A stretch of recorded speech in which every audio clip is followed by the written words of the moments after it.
All right, it's official. We're on. We're on. We're being recorded. Okay, welcome everybody.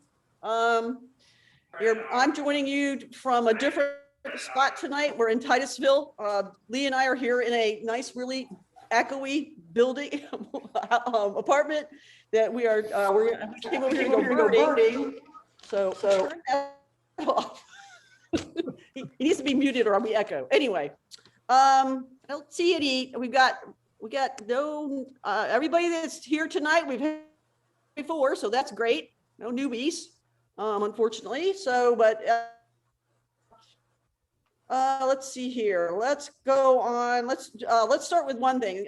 Just go over the assignments. The assignments for February is old buildings. March is nightscape, so it can be a cityscape or a landscape at night. April is places of worship. So that could be, it doesn't have to necessarily be a church or a synagogue or something like it. Can be something where it's obvious that worship is done. Could be devil worship, who knows, whatever you want to do, but it's gotta be obvious that it's worship. Our tech nights, next Friday night, we're gonna be having a special presentation by Eileen Sklan, who is a intentional camera or intentional camera movement or ICM artist, and she's if you've seen her pictures on our website, she's very impressionistic type of shooting and post-processing. So she should be interesting. I've listened to her speak a couple of times. She's really good, and she does live here in Florida, so that's great too. Our March technical night will be a roundtable on new techniques. I believe Robert and Jim are going to be talking about Lightroom and Photoshop. Is that right, Robert and Jim? I think so. Okay. Yep. You think so? Yeah. Jim's nodding his head, so yeah. Yeah. So I mean, I assume we have enough time. If anybody have any specific questions about anything, bring them with you and we can answer them, right? Yes. Okay. April, we will be Jim and Robert will also be doing a talk on double and long exposure, which is one of our assignments later in the year. So we will be talking about how to do those and how to post-process those and stuff like that. So that will be for April. We're working on a speaker for May, and the rest of we don't have all the other technical nights down yet for the rest of the year, but we will get them done. And as soon as we know what they are, we will let you know. Those of you who missed out on PhotoCamp, you missed a great time. Hopefully you saw the video that Jim sent out and it's on the website. Can I share my screen? Yes. Share.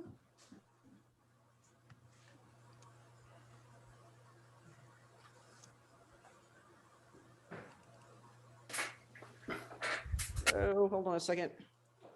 This new computer doesn't know that I have to share. Right, hold on a second. Sorry, never zoomed on this one before, so it has to. I need to record it. Okay. Did I lose everybody? You're still here. Okay, we're here. Okay. I don't know if I can share on this computer. Oh, here we go. Now it's working. Okay.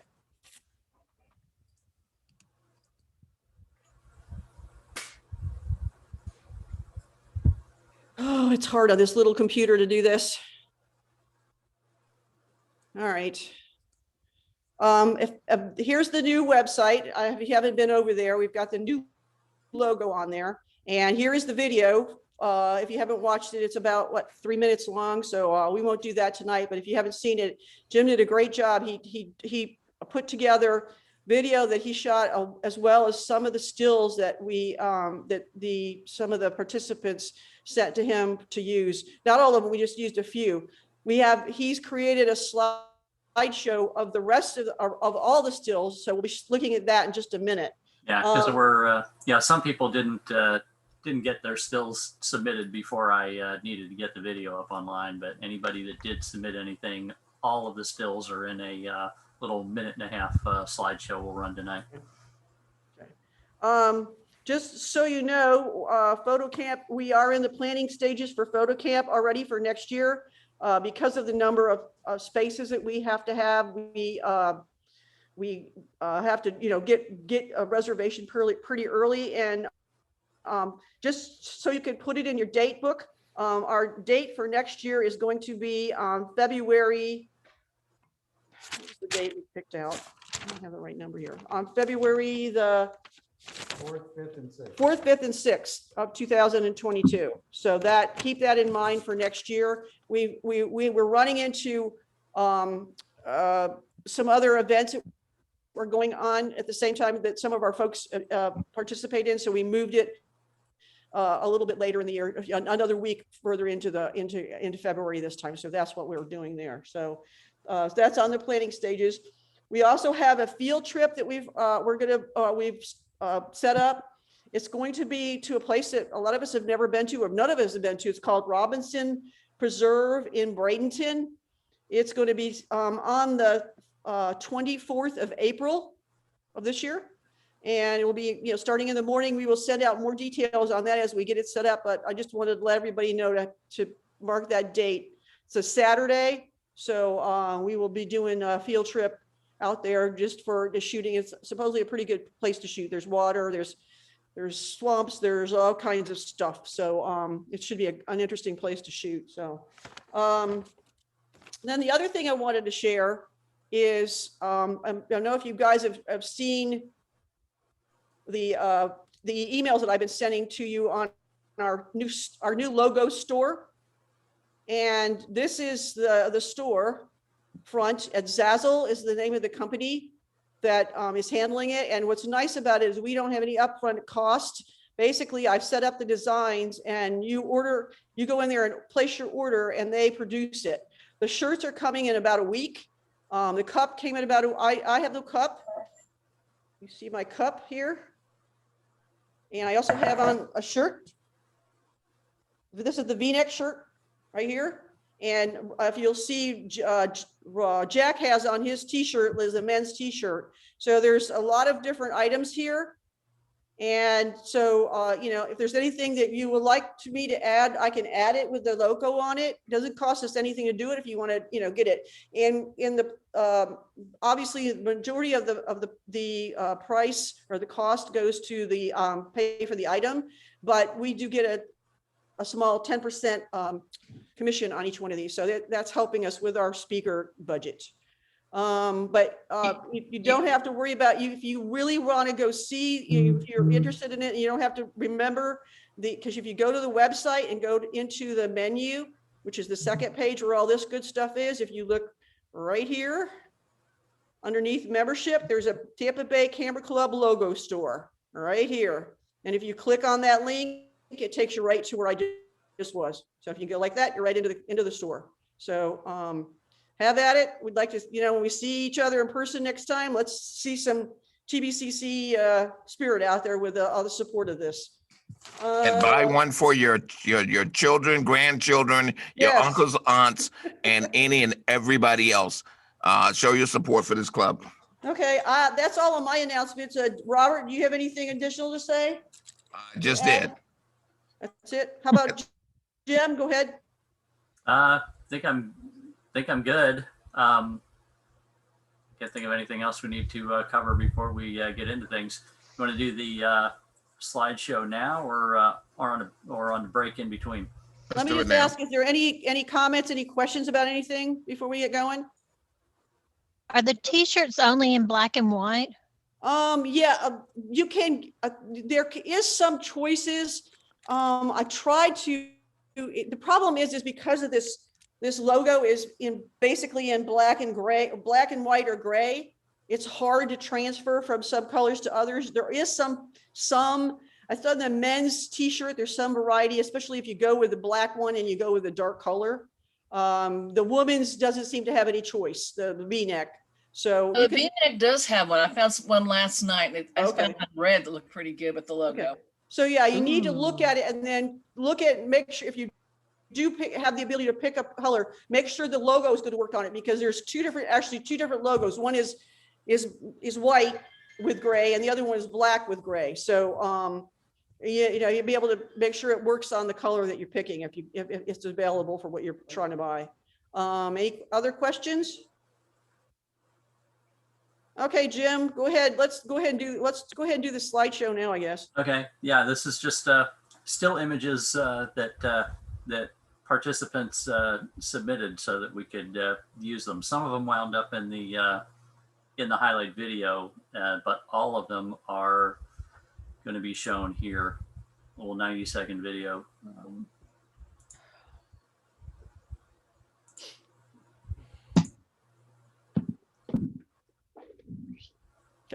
There is Robert. sound. I hope it translates through the Zoom.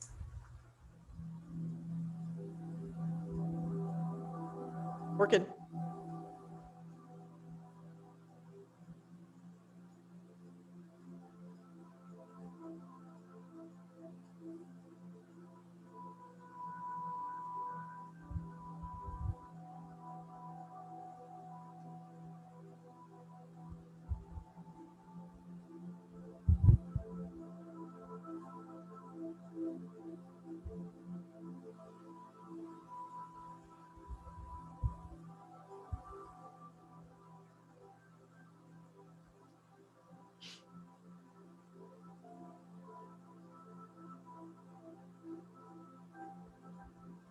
I'm not working too great. Shoot, we could put this on the TV, just showing the Vizio TV.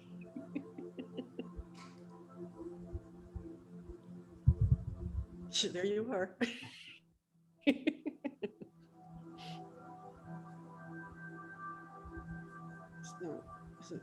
Slideshows just do not work on Zoom.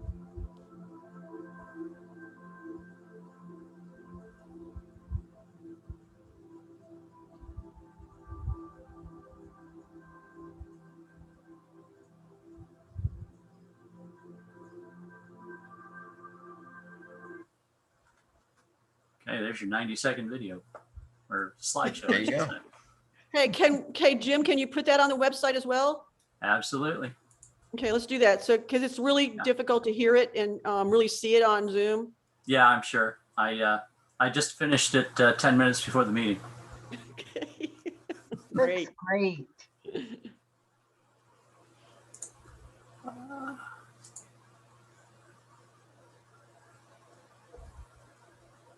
Lots of happy memories. Well, I will tell you all as a group, the people who did not attend this photo camp or photo outing, if you have an opportunity to be a part of any outing and I'm there, you are going to have a good time. That ain't just arrogance talking. All right. Whenever I'm around, Yes, it you are is. going to have a good time. And that was partly arrogance. While I'm thinking of it, Robert, are you going to be in your office? Excuse me, in your studio next week? Depends on which day.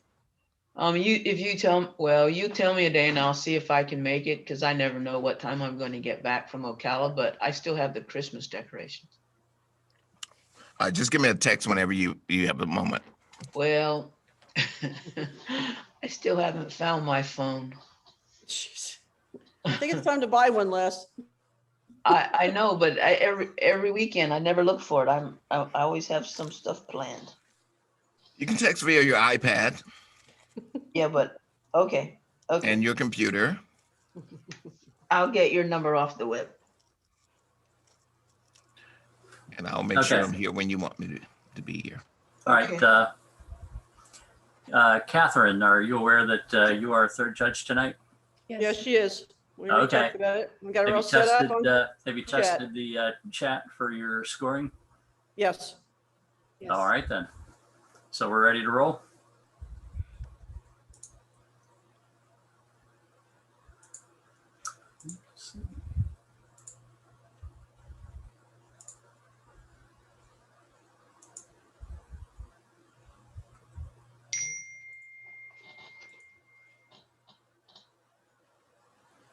Do you guys have that up on your screen? Yep. You see Lightroom image number 1? Yep. Okay. This is Centro Espanol Club, West Tampa.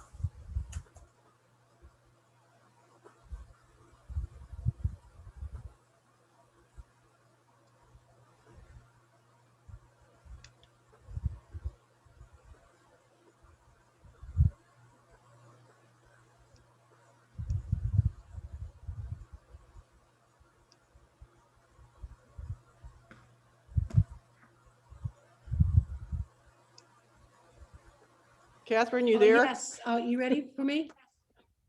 Yeah, go ahead. As soon as you're ready, put it Okay. in into the chat. This is all on you, the timing. Okay,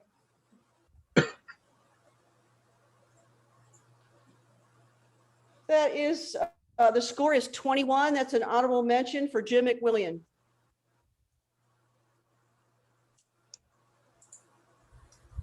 Bendis and Alvarez Cigar Factory. That all the time.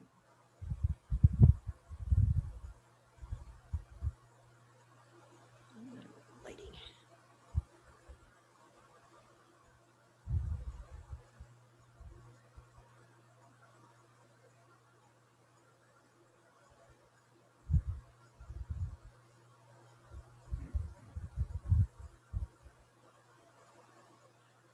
The score is 21.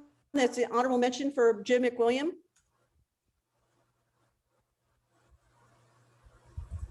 Altered Reality, Barn on the Hill.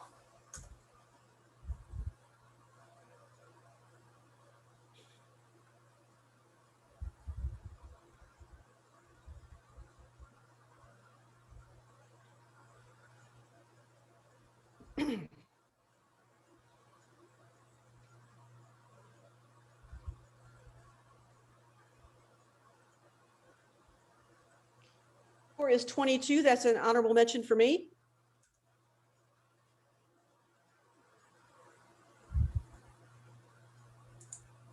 High Key Shack, Altered Reality.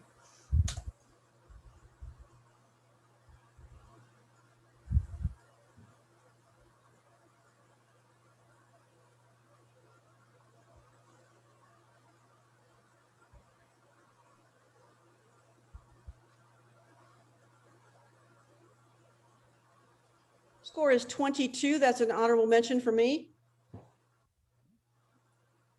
Abandoned and Dilapidated.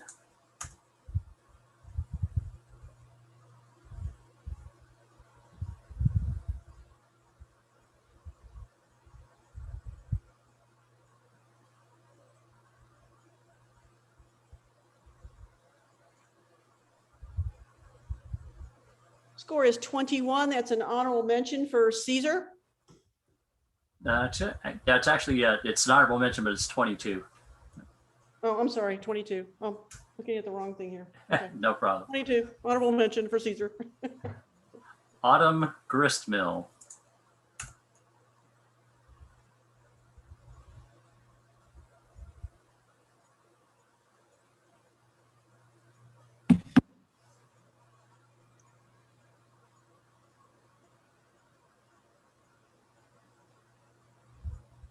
That's a 23. It's an award for Caesar. Old Shopping Town.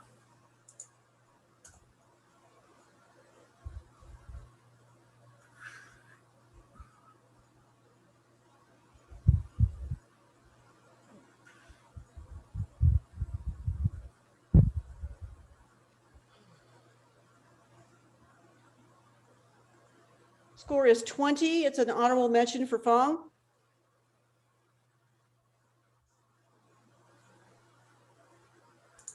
Home on the Range.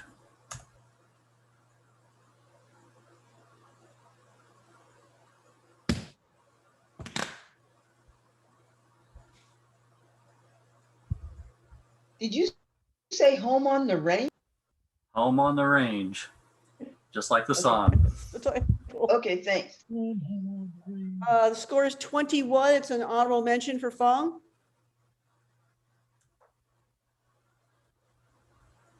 Old Emergency House in Arctic.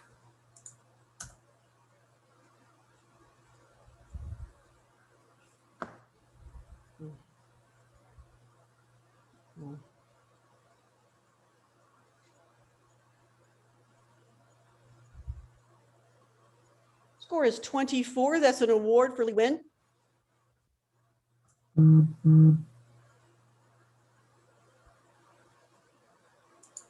Old Norwegian House.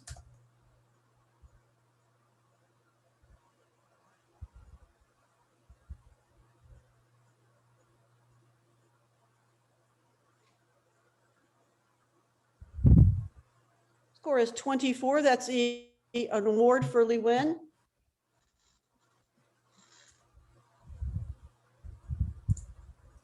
Blue Door at the Pueblo.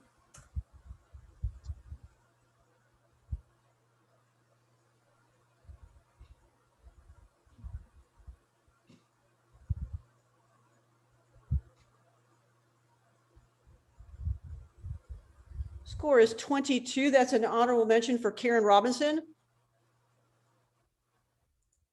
Revealing Light.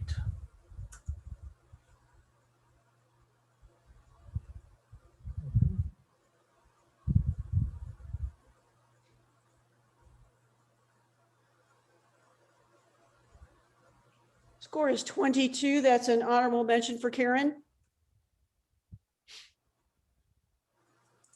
Old but Useful.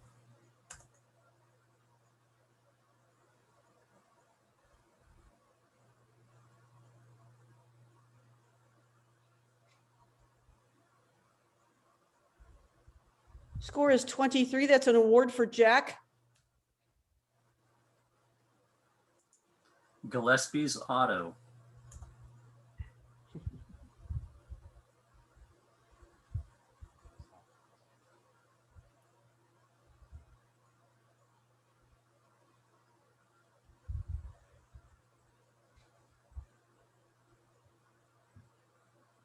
It's 23. That's an award for Lee.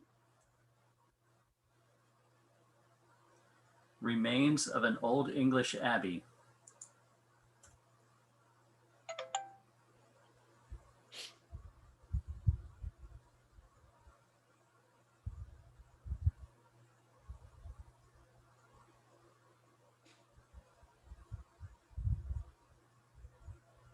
Score is 23. That's an award for Lee.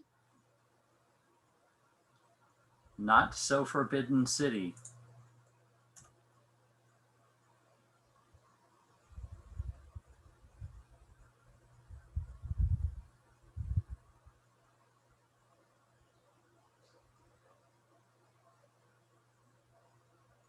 Score is 22. That's an honorable mention for Diana Rao. Cathedral in the Sky.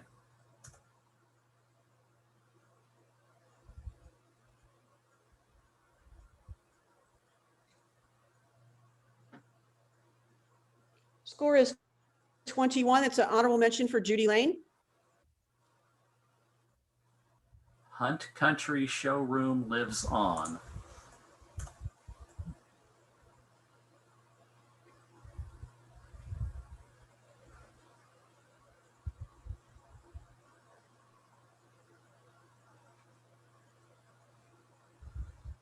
Score is 21. It's an honorable mention for Chuck.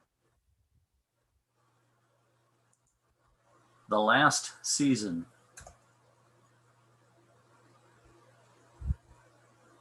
Altered Reality.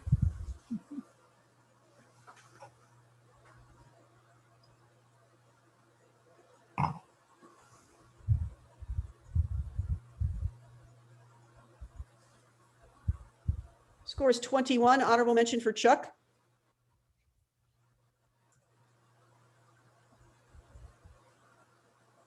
All right, we're going to move on to general. Sounds good. Anybody need a break? Nope, let's go. Yeah, we can have a break before critique. Yeah, that sounds good. Oops. Delivering the Goods.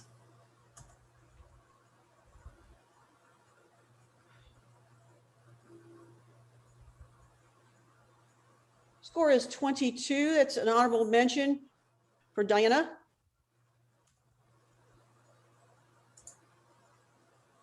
Anticipation.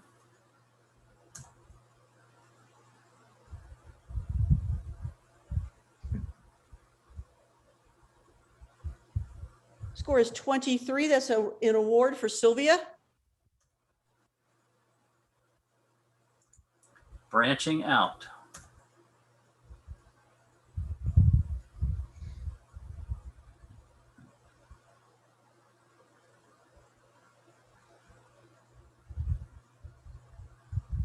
Score is 21. It's an honorable mention for Sylvia. Grass cutting day.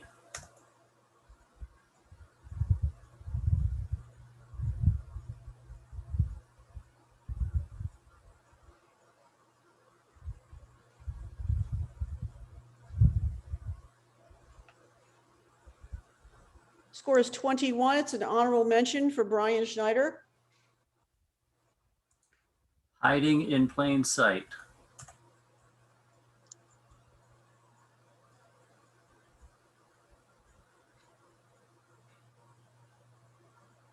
Score is 22. It's an honorable mention for Jim Hagan. The poser.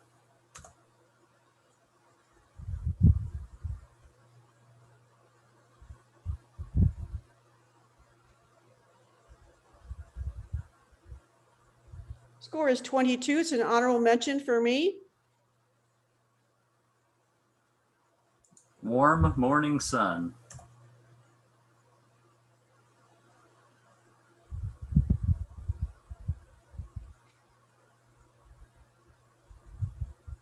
Score is 21. It's an honorable mention for Brian Schneider. Winter's heroes.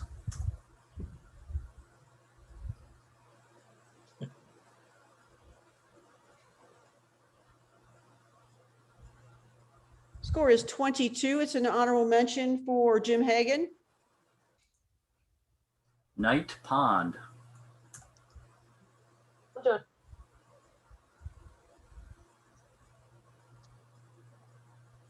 Joining us on the phone right now is Richard.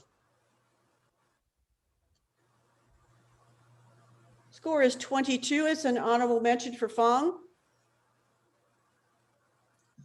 Hovering hummer.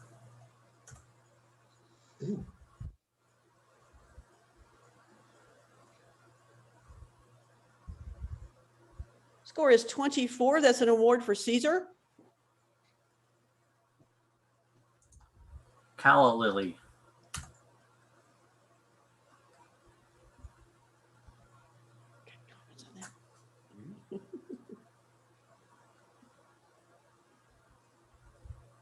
Score is 22. It's an honorable mention for Lee.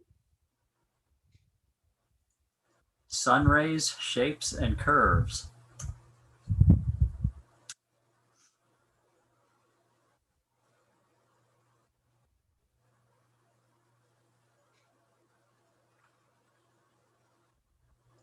Score is 23. And it's an award for Jack. Fish trap.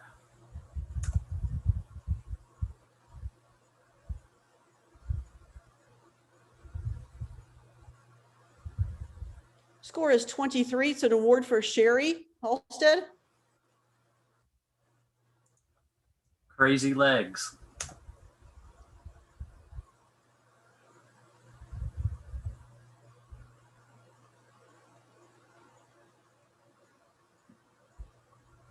Score is 21. That's an honorable mention for Sherry.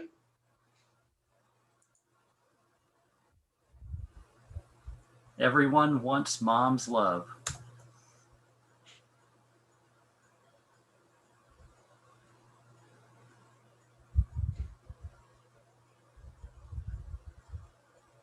Score is 24. It's an award for Lee Win.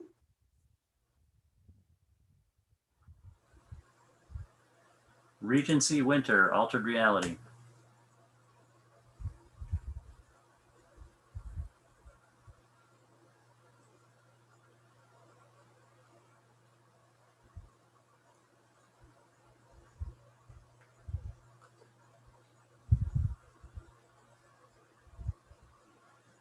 Score is 22. Honorable mention for Helga.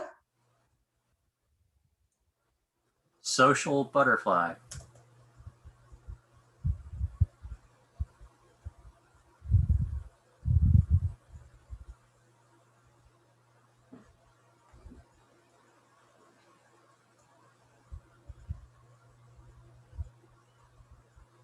Score is 22. It's an award for Diana. All right, we've got through the scoring. We can take a break before critique if you'd like. Oh, So everybody back here in 5 minutes at 5:43.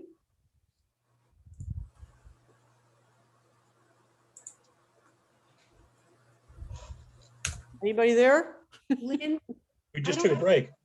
Lynn, I don't have to remember each score that I gave each photo, do I? No, no. Nope, they're all on a score sheet now. And am I, Let's see. am I part of the critique, or is that the more experienced judges? Is Sherry Halstead here tonight? I haven't seen her. Okay. All right, because it did occur to me when I saw her images that that there was one less than she submitted because of submitting in too many in one category.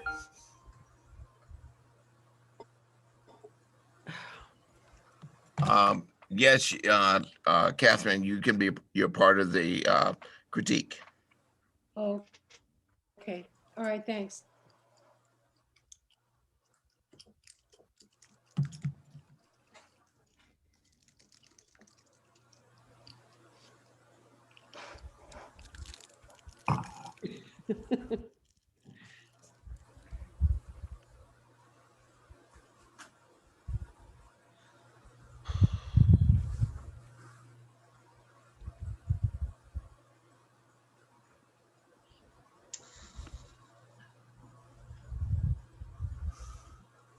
It's actually almost easier for me to do it on the iPad than it is on the normally I use the Wacom tablet.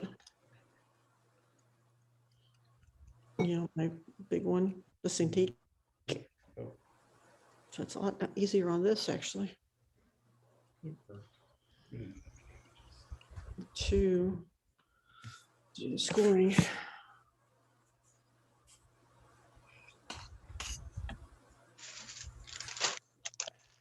Well, the problem with the Cintiq is I've got to use the same keyboard as I'm What's using for dinner, Victoria? fourth. With this, it's right here and I don't have to mess with it. You're muted, so we don't know.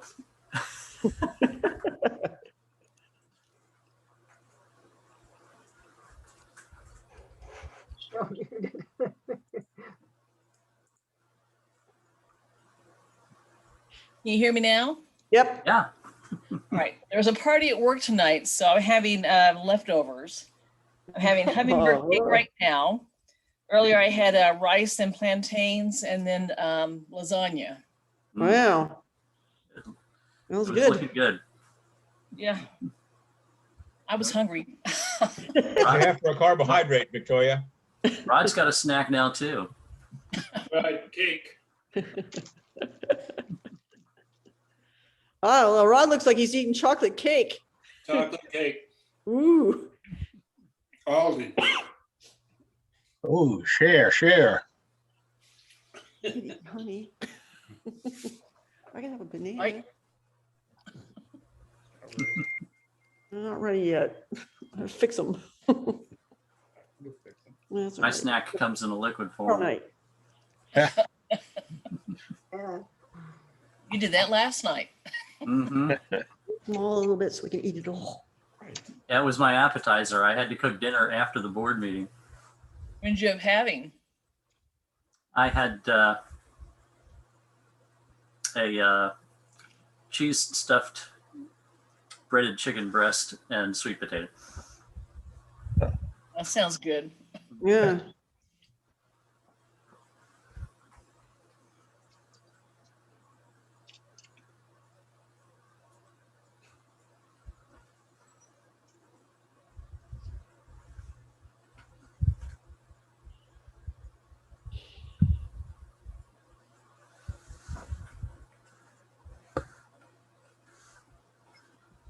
Hey, guys, I just sent you all before the meeting, I sent an email to everyone to the Google group email address for a free pre-con talk by Brian Peterson. If you have not read Brian, as I said in my email, if you have not read Brian Peterson's books, you should. He has Everyone. understanding exposure, understanding shutter speed, understanding everything. And he's a strange guy, but he has a great way of teaching. So I would highly recommend his books if you haven't read them already. And this talk, it should be pretty good. He did a great keynote for them last year in April for the actual conference. This is a free pre-con. They're going to be doing those probably every week for the rest of up until the actual conference, which is in April. It's 40 photographer instructors, probably about 100 classes. And I think it's 3 or 4 days in April. They record everything. So unlike when you go to a in-person conference, you only get to see the presentations that you attend. You'll have all of these available for you. And I did 2 of them last year, and I have gone back to them numerous times to either watch one that I didn't see before, or one that I wanted to review because I remember something that they had talked about in there that I wanted to try. So it's $300 for the conference. It's well worth the money, really good speakers and a lot of great information. So take a look at it. If it's something you can afford, go ahead and give it a try, because the recordings are online for at least a year afterwards. So you can access them for at least a year. So it's a little different than the in-person stuff. What time does Brian go on? I believe it's, unfortunately for anybody that's working, it's at 11 o'clock. I believe it's 11 o'clock Central Time, so it'll be noon here. And when is that again? It's next Wednesday. I sent you guys the link. So all you have to Yeah, do is okay. there's a link. If you go on there and you register, what they do is they send you the Zoom invitation. And you just and they'll send you, they usually said they send a reminder to you just before it's about to happen. And you can, click on the link and you go right straight into it's a set up like it's a webinar. It's not like how we do Zoom. It's a webinar. So all you see is the hosts and the speaker. So, but they did, Colleen Miniak, who we, had speak for us last year, did last week, and she was great. So, and they're doing like projects. So what they're going to do is they talk for X amount of about an hour, and then they give you a project to do if you want to do it. So. And you can, you can participate peripherally, or if you sign up for the conference, you get even more access to the stuff that they're doing. I have a question, Lynn, on that webinar. Yeah. On Wednesday, is it going to be recorded? Do you know? I signed up for it, but I have to be a big cat. I think, yeah. I think that Chris, the guy that runs out of Chicago, said that they were going to record them and they give you access to them for a limited amount of time. Obviously, if you sign up for the full conference, you'll have access to all of it. Right. So. Okay, thanks. You're welcome. I have Brian Peterson's book, and I have nightmares still about some of the exercises he made us use when I first started. Yeah. But it makes sense, now that I'm a little better. Yeah. Yeah. And he has his famous red ball that shows up in all the books. Yeah. The red ball, it shows up everywhere. I've read every one of his books. They're all Me excellent. too. And he takes the off-camera flasher, just using flash, and makes it so much more simple than other people that try to teach it. Yeah, like I said, he's a very strange guy, and he's very flamboyant, but he is a great way of teaching. So. Yeah. And Anyway. every so many years he comes out and says, "Well, got another divorce." He always marries younger, beautiful women. Anyway, oh yes, we can. Let's get on with the critique. All right. On with the show.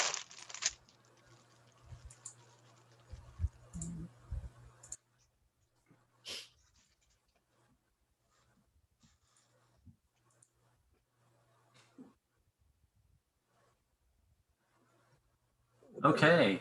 This is yours, right, Jim? Yes.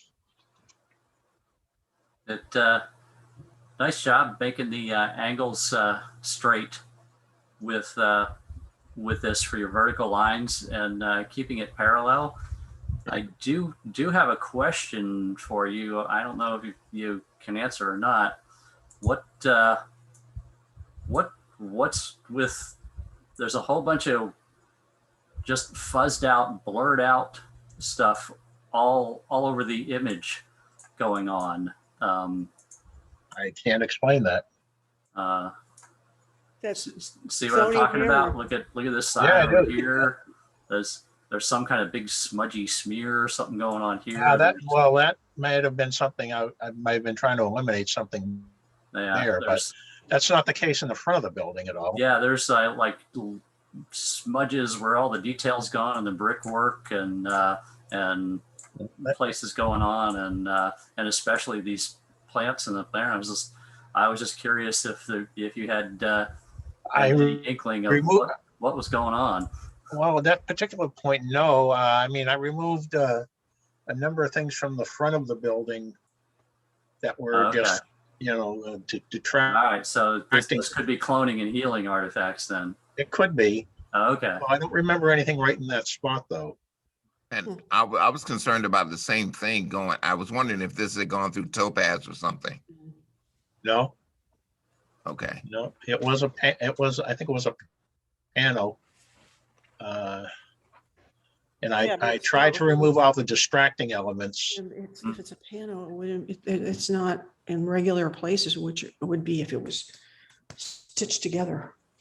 I mean, would the pano do that, Jim or Robert? No. I wouldn't have thought so, but Yeah. Yeah, I mean, sometimes you might see a line where, where things don't line up exactly in the pano, but I've never seen a pano, smear things around like that. So I have to ask again, Jem, did you see that after you zoomed into it, or did you see it at full size? Well, that was the reason I zoomed into it, because it looked odd when I brought the image up on my screen, full screen. I was like, something looks, off. And in that lower right-hand corner, that pot on the far right is the one that caught my eye. Because when you zoom in, I saw it, but from full screen, even knowing it's there, I have no freaking clue that there's a problem. And you have to remember when I look at them, I'm not looking at them over a Zoom connection. I'm looking directly at the original on my screen, which is, has a lot more resolution than what you guys will see over a Zoom connection. Jim, on that corner, left-hand corner, right to the right of the sign. Oh. Yeah, to the right of the sign there. Yeah, that right in there. Now you can see it just up that wall. Right. Yeah, and through here in the grass, and especially, there's a lot of. I cannot explain that. So Okay. This is where I say, what you get if you cross an elephant and a rhinoceros? Yep. You get an image from Jim. Yeah. Jim, did you take this before or after you dropped the camera? Oh. Uh-oh. Oh. Uh-oh. Oh, Lynn must not like where she lives. I'm serious. I mean, camera. Yeah, no, it was after. Yeah, you're right. But it's different. It was a different lens. Yeah. I want you guys to know that building has a special place in my heart. On the front door steps there of the building, I had my little shoe shine box, and I shined shoes when I was 10 and 11 years old, right there on the steps. Oh, wow. Why couldn't Jack have been a judge tonight? Whoops. Hey, Jim, I think I was kidding because I didn't know about the dropping of the lens thing. Yeah. But if there's an element in that lens that's a little off. Well, this is a different lens, though. It could be the sensor or something. He dropped the camera. Yeah. Jim, and you're also supposed to know if you drop the camera, there should be a little parachute to that is if you go to the menu item, it says automatically deploy if you drop this Sony camera. He needs the parachute on himself too. Yeah. Or a big cushy cushion to fall on. Okay, Jim Sykes. First thing I want you to do is that center column, enlarge it. When you say center column. Yeah, I mean that center line. Yes, enlarge that line. Mm-hmm. All right. You don't see that artifact right there. Yeah. Yeah. You see, that's what I was concerned about it. Yeah, You don't see it. The detail is so much cleaner in this building. I You think don't I- see those, I you know, see that some, strange I stuff think I going see on. some of it down there at Yeah. the bottom. Slip So- down to the bottom again, Jim. Yeah, that's where we A saw little it. further down. Right Near in the bottom. there. All that stuff is something Yeah, wrong. with look the at brick. it there. It's right there on the bottom Oh, section. yeah. Yeah. It's all wrong. That's all stuff wrong with the brick. This is falling out of focus over here. It looks like we don't have any exif data. So it looks like this might be out of the depth of field from this, Yeah, in that part front- is. It's in front of the depth of field. You know, it was sharp back here, and this is Yeah. moving in front and out. And also, I'm suspecting it's a wide angle lens that gets softer and softer out to the edges of the wide angle lens, because this isn't coming in patches. This is progressing smoothly into less and less detail, not patchy like the other image. So there's no exif data to work with, but it just looks like a wide angle lens that gets soft out to the edges, and you know, and it's just not in the, you know, with the same depth of field as this part of the building back here. So it's a very different look, what's going on there. So it looks a lot I'm not cleaner on this one. This is not a wisecrack, but I see advertised so much that the new mirrorless lenses are sharp almost all the way out to the corners. That's if you spend the $4,000 on that lens. Yeah. Well, but Jim, you know, he would do that, right? Yeah, hey. 2,500 is my top. No, I wasn't joking about that. But literally, I don't know, talking about the cost of them. I see some that are cheaper, some are higher, but that seems to be what everyone advertises is that the edges are sharper than the conventional lenses. That's why you need to buy our new lens. He answered me I don't know. that they're taking care of the kids until Wednesday. Oh, Yeah, I don't know if that's the case. Jim Sykes, you might know something about that. Yeah, We don't need to waste time on that stuff. I don't have any exif data in this image to know what, you know, even if it was a matched lens from the same manufacturer as the camera, or whether it's an aftermarket, you know, off-brand lens, or, you know, or if this is this is a DSLR lens through an adapter. There's no way for me to know other than if Jim remembers. It's either it's a Sony lens on a Sony or 24-70. Yeah. Robert may be more 10-18 familiar with sharp. that than I am. Jim, what Sony do you have? Don't you have the exif data on the original shot, Jim? If you're talking to me, Maybe you this could file. provide I just that don't with them. Yeah. So, all right. All right. Well, let me. Very nostalgic looking. Yeah. The treatment, you know, goes well with it. I did have one question. The only thing that detracts to a certain extent on this for me is the blue lines that appear randomly, you know, throughout. Is that Okay. is that just part of the filter, Lynn? Yeah, that's part of the filter. Uh-huh. Yeah, I mean, some of them were more apparent than others, and actually got rid of some of them, but I missed a few, the smaller ones, like that one right there. What filter is that, Lynn? It's It's beautiful. it's Topaz Studio 2. One of the many looks they have on there. It's really pretty. Thank you. Yeah, nice detail on that. But it's also interesting to see there's a texture in that filter Right. that comes through with that as well.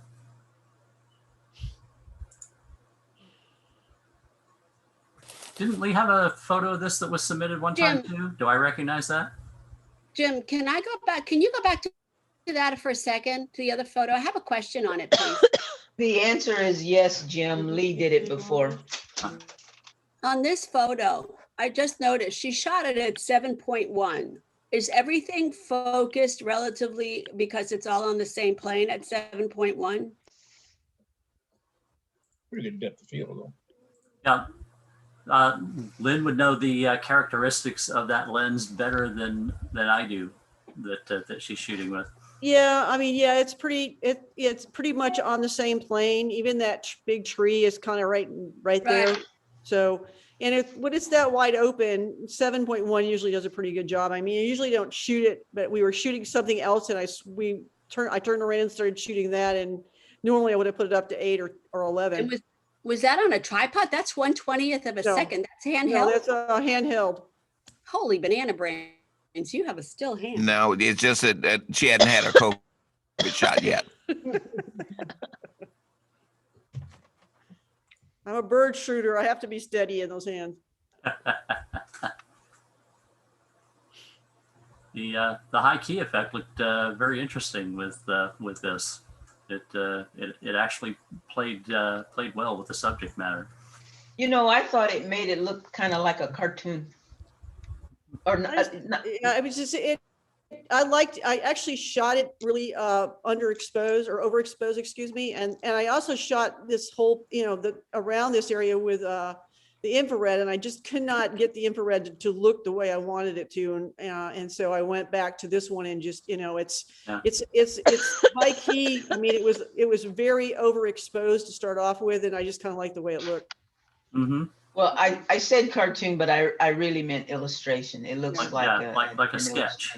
Yeah. Yeah, a nice a nice sketch. Yeah, illustration effect. Mm-hmm. Yeah, this is that contrasty, that I've looked, I'm doing so much infrared that the contrast is catching my eye even more so now than it used to.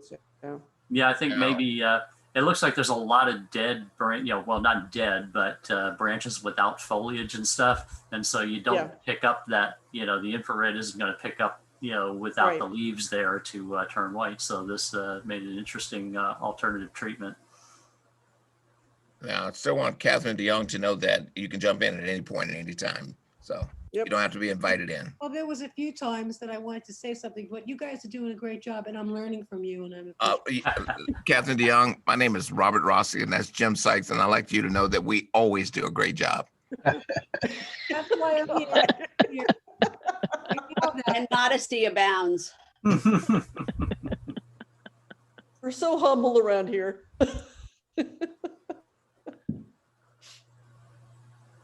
Next. Whose image is this? Caesar's. Caesar, is Caesar on board? Yep, he was. I'd like to hear from you, Caesar, about this image. So what would you like to hear? I wanted to know what your intent is on this image. I had the same question. So I was striving to get both the inside of the building, the rotten decor, but also since you could see through the window, I was trying to balance and try to get both the exposure for the outside and the exposure for the inside, and try to get it balanced out so you can see through the doorway, see through the decay in the wall, and see through to the force. And that just added to the fact that this is an old dilapidated house out in the middle of an abandoned field or etc. It fits with this abandoned look that I was trying to capture. Now tell me, in your balancing, why did you use a flash? Because it was dark in there. There was no light in there. All right. Can I say something? Please. Sure. I think that this shot would have more impact if you would have concentrated on just isolating the window on the left and taking out the doorway on the right. It would have had more visual impact. Take that doorway out on the right. We'll see. I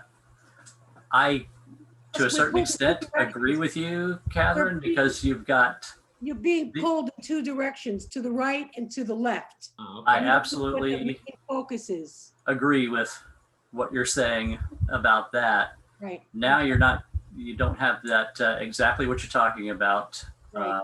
going on there with this. And I would straighten it out a little. You still get that that you're talking about through here and the abandoned building, but you don't have the sometimes visual tension is a good thing, and sometimes it's not. I don't think the visual tension between this and this is working in this one.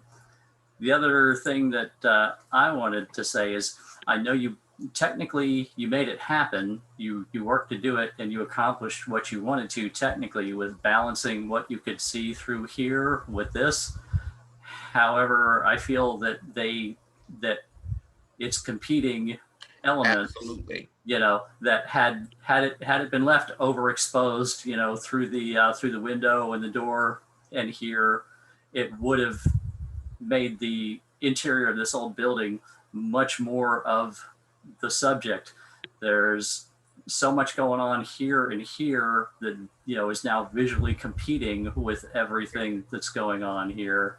I know you worked to balance this out, but I think had you not so much been able to see through here and here, it would have had actually stronger visual impact regarding the building. Yes, it probably, for what you're saying is, it takes the viewer away from the true subject, which was the decay of the building, and emphasize too much of the outside surroundings of the building, both with the doorway and to a less extent the you did have an intent, and you did actually, you did what was necessary, technically to come through with your intent. But I think the intent actually then became a distraction. Okay. So there are a couple of ways you can approach this.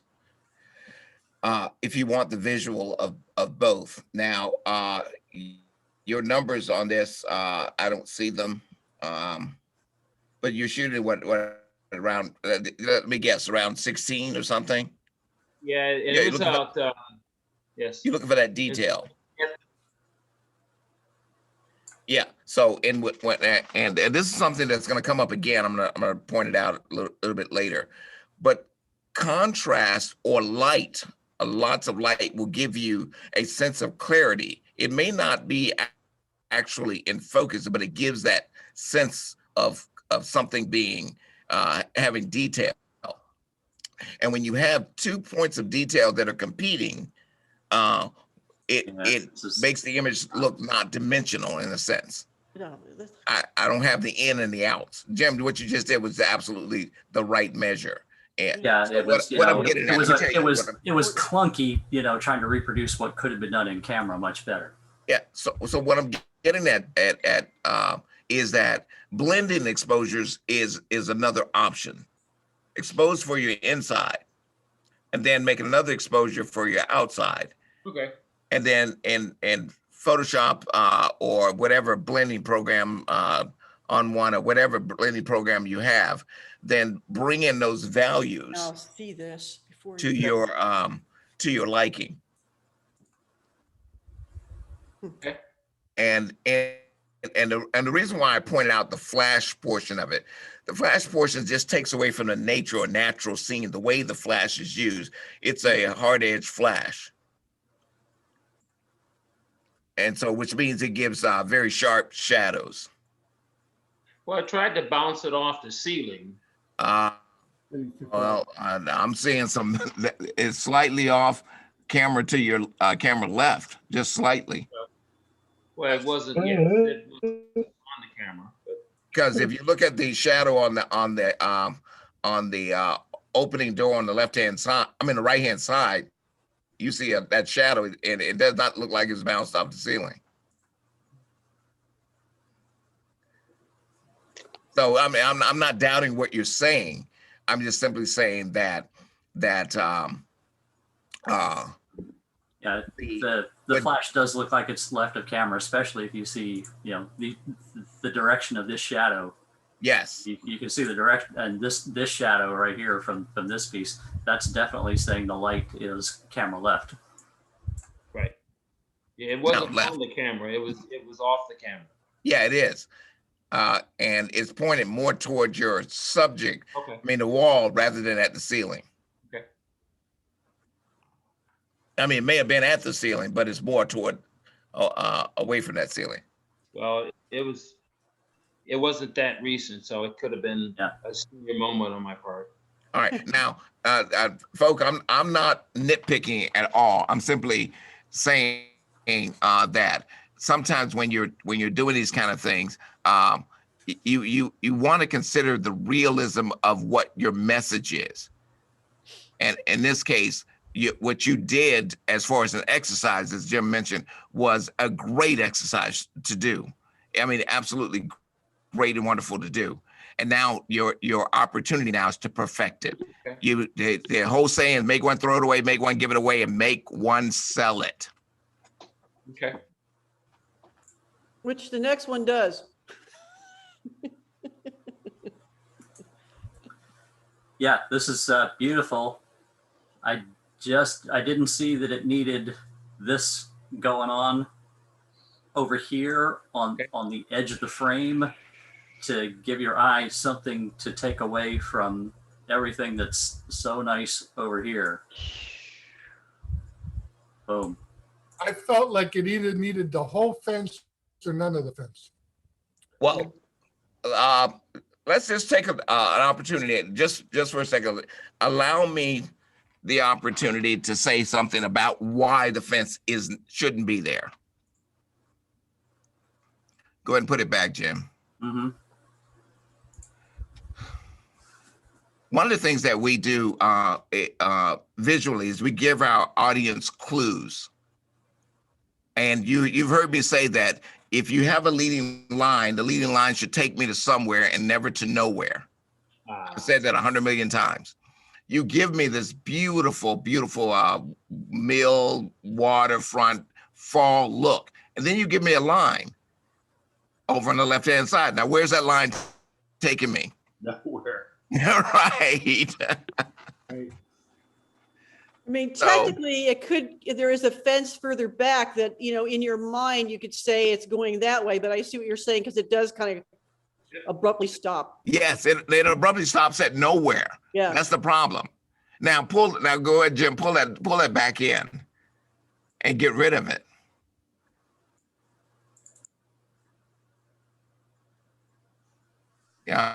Yes. Okay. Now the fence on the foreground abruptly stops right there, but then in the back it completes it around. Right. And it takes me back where? It takes me back to the original image. And that's the most important part of this is the mill, the old building. So there's nothing detracting from my main character who's on this stage here. Everything is leading to it now. Hey, Jim, can you do me a favor? I don't know if it's because of the zoom, but it looks very desaturated. Is it like that? It is. The image is desaturated. It sure is. Okay. It's not just on Zoom. That is the way the image looks. And Caesar, did you do that on purpose, or because normally when you've got a fall picture, you're trying to accentuate the colors. But in this case, that it's like a slight bleach bypass effect, and actually that's kind of what made this for me stand out from every one of a gazillion other fall pictures. I didn't find that to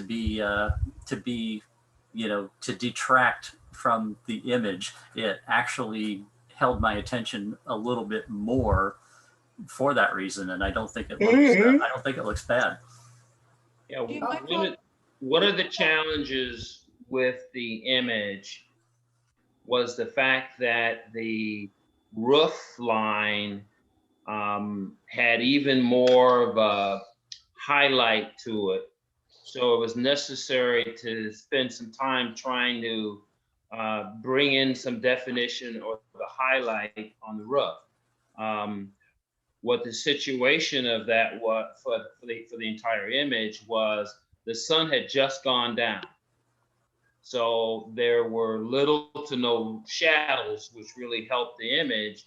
But at the same time, it caused a challenge for bringing out all of the colors, because you had the roof line was sort of the same color line with the same color values of everything else. So it was a give and take situation, and I thought that resulted in the better image. Yeah, I have no problem with that slight desaturated look to it.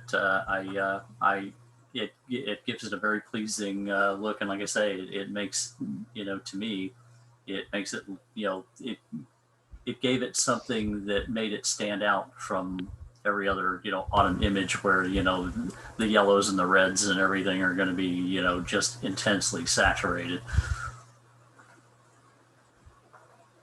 Jim, I felt like some light should have been brought to the water wheel because it looks like it's almost a black hole.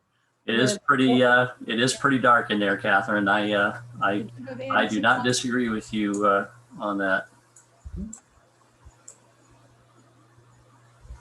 Wow. Hang on, it's a little much, but let me, yeah.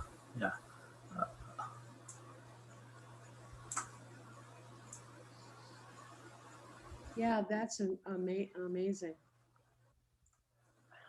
Caesar, did you look at this Wow. as a black and white? Again, Did you look at it as a black and white picture photo? I have a black and white picture of that in my house. Yeah, I mean, Jesus, there it is. Yeah, pretty good it's that way, too. it's pretty darn good looking in black and white too. And then you could get away with the changing the sliders for the saturation for the reds and the browns as much as you want to bring out the tonality for all the grays that you wanted to bring in. Okay, moving on.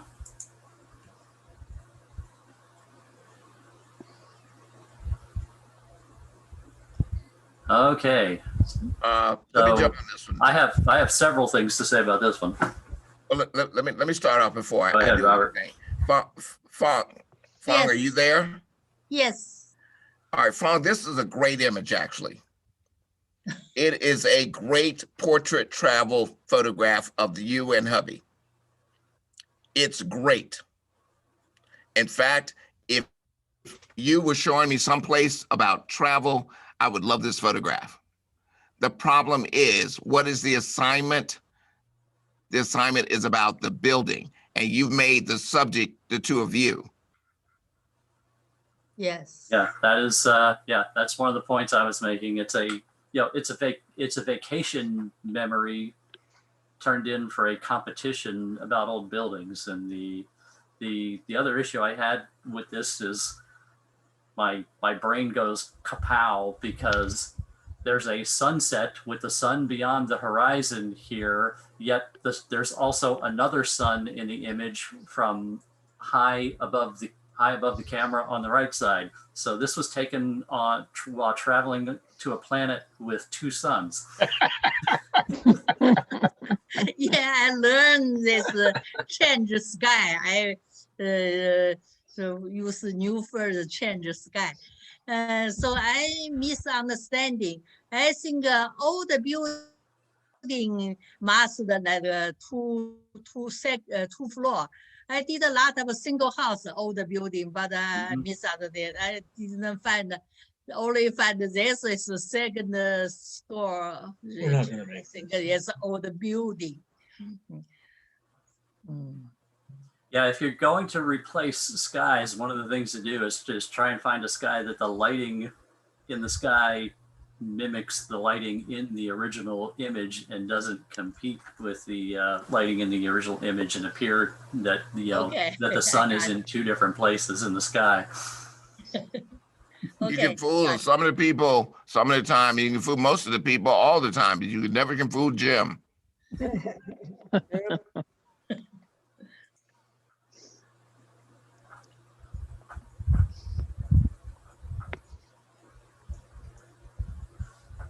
this was lined up and composed very nice, very very sharp, great detail, great color, great contrast going on. No points were done either way on the title of this one, but I am curious to explain the part about home on the range. I'm curious about the title. This in the near New Zealand. This house owner is this farmer. Then get rich, they move to USA. This house from baby room, from everything. So from now change to museum. Donation to local government. But this old house, rich guy moved. Rich farmer. This is backyard have a big garden near sea and a lot of vegetable. This really is the farmhouse old. Very fancy farmhouse. Mm-hmm. This is a this is another one of your learning to replace skies pictures.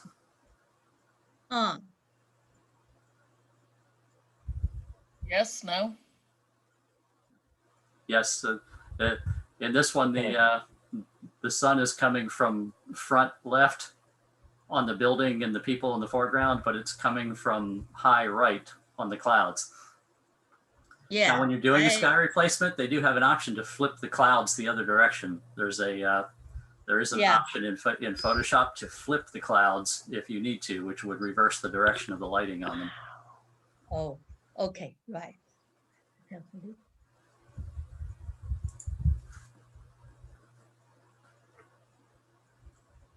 This looks like it's just out of a like it's out of a book that tells the story of an Arctic expedition. Is Luann here tonight? Yes. Oh, you are? Okay, great. Stop impressing me. I thought that looked so desolate though. Ooh, desolate out Well, there. it is Antarctica. Yeah. Well, I mean, but it just shows it. Yeah, this this looks like it's straight out of a coffee table book about the about Arctic expeditions. Hmm?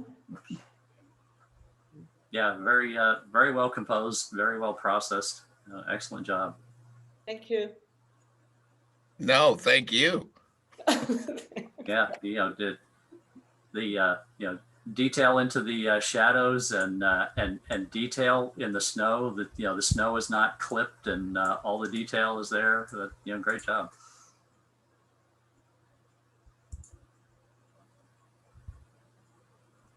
That looked like a Buddha sitting there. Yes, the inclusion of the human element in this is fantastic.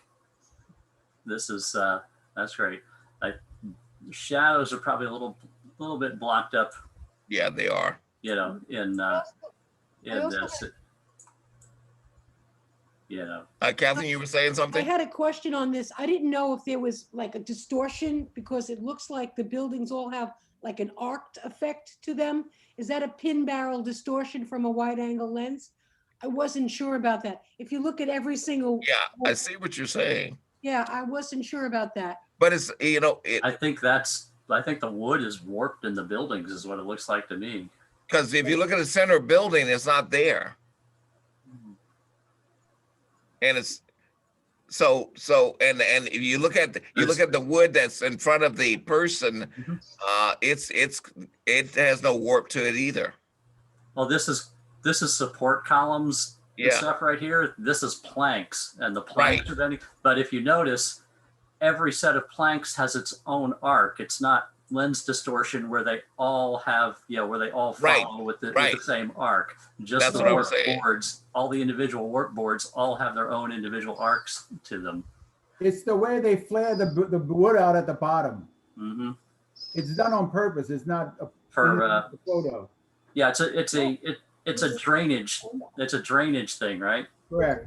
Yeah, but this is the inclusion of the person as the focal point is fantastic. And you know, just because this category is about old buildings does not mean that people do not have to be included. Architecturally, there's actually nothing wrong with including people, because the whole purpose of buildings are constructed by people for people. Buildings exist for people, and actually, it's been a trend in recent years in architectural photography to actually include people in the images, utilizing the spaces and the structures as they're intended to be used. So, one thing I'll say in composition for architectural stuff, just as a learning point, is when you have a part of interior, exterior, something running out of a frame, you want to be careful about where you cut something. It's often less desirable to cut some feature through the middle, and typically in architectural work, you want to stop something on what would be a natural vertical line through here like this. You don't normally want to cut doors in half or cut windows in half and other structures. Those typically, you know, just something to think about is in architectural type work, that would be, you know, a more appropriate ending point for the composition would be there as opposed to there. I do remember about bridge, not know about the building. So thank you. Mm-hmm.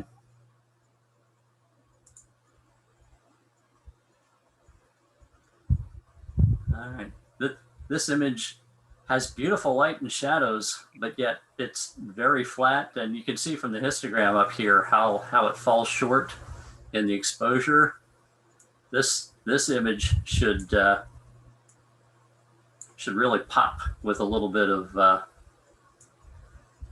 fixing of that. Also, again, with talking about where it cuts off, this little bit right here, this little bit of blue sky, and all this little bits of detail on the edge of the frame are a visual distraction, and it's going to be more appropriate to cut that right there and not have that little itty bit, you know, right there. That's going to be a more appropriate. But hey, Jim, when you do that on the left-hand side, you're cutting off that shadow. Wouldn't it be better just to maybe clone out that corner? Possibly, because yes, you are right about that. You know, that being an intersection of a tangent right there. But you know, given a choice with, you know, of not spending the time to do that, you know, this is an issue, you know, up here. It's more of an issue than the shadow is, and there's just not quite enough room to do that without this happening right here. You know, the shadow could also, you know, the shadow could be fixed a little bit right there, probably easier than that. That could be fixed, you know, actually fairly easy with content aware fill as well. Right.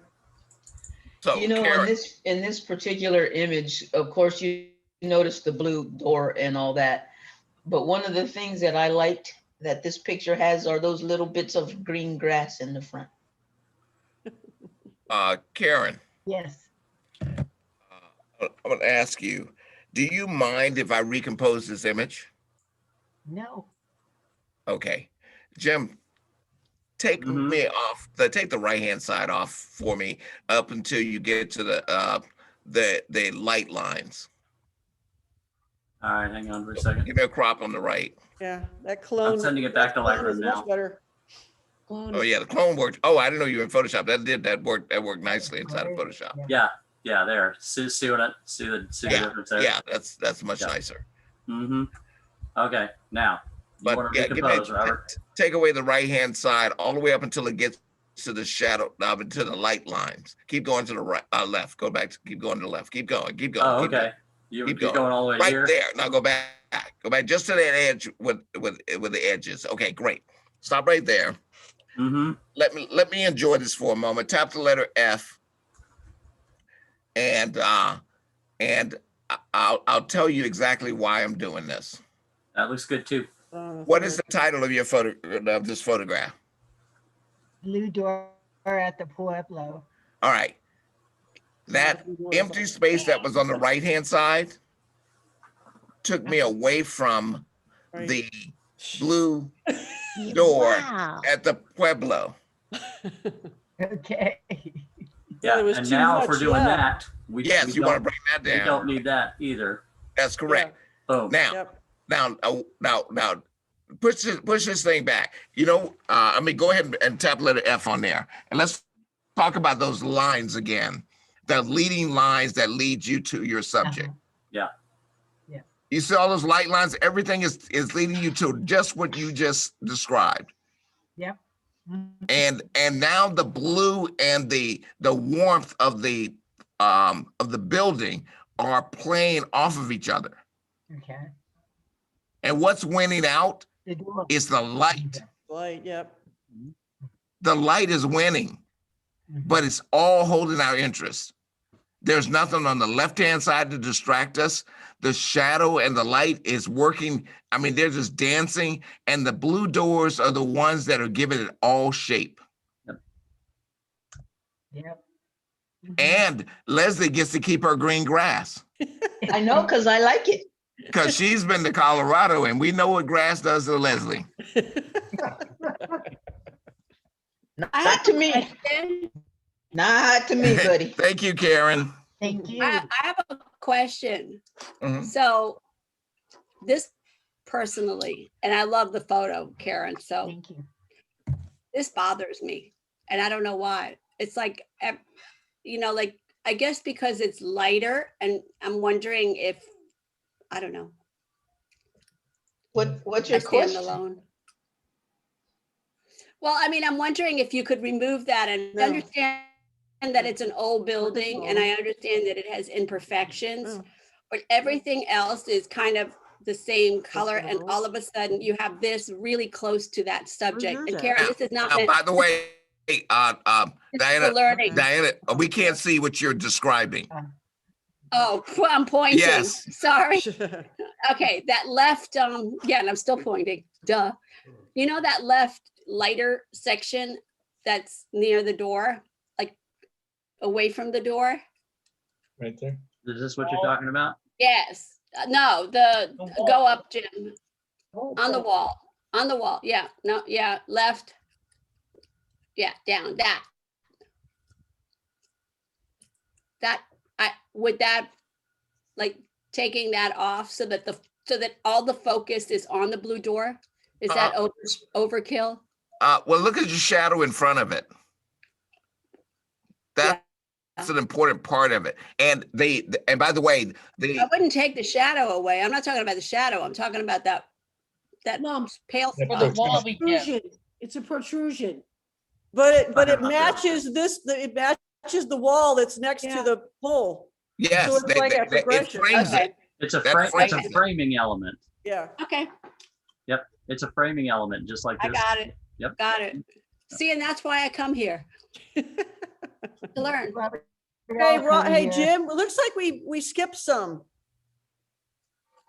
Oh, you know what? No, it just for some reason it jumped from there, to that when it came back from Photoshop. The one coming back from Photoshop jumped Oh, to yeah. here. Okay. So yeah, we have not actually, Okay. jumped over anything. Okay. So it just has to do with the sort order that Okay. Lightroom is putting it in. Okay.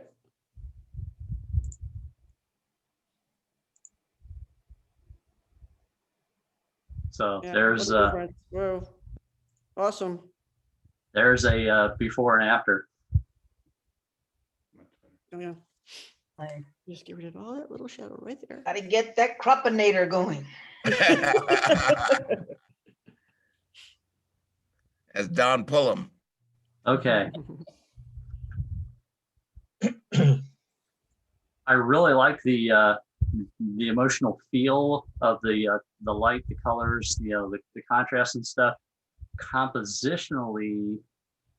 And I had another question. This coming in here and this window being chopped in half are kind of an issue. I do not know if you had been able to, just rotate the camera around and not have, this going on, but have the rest of this window over here.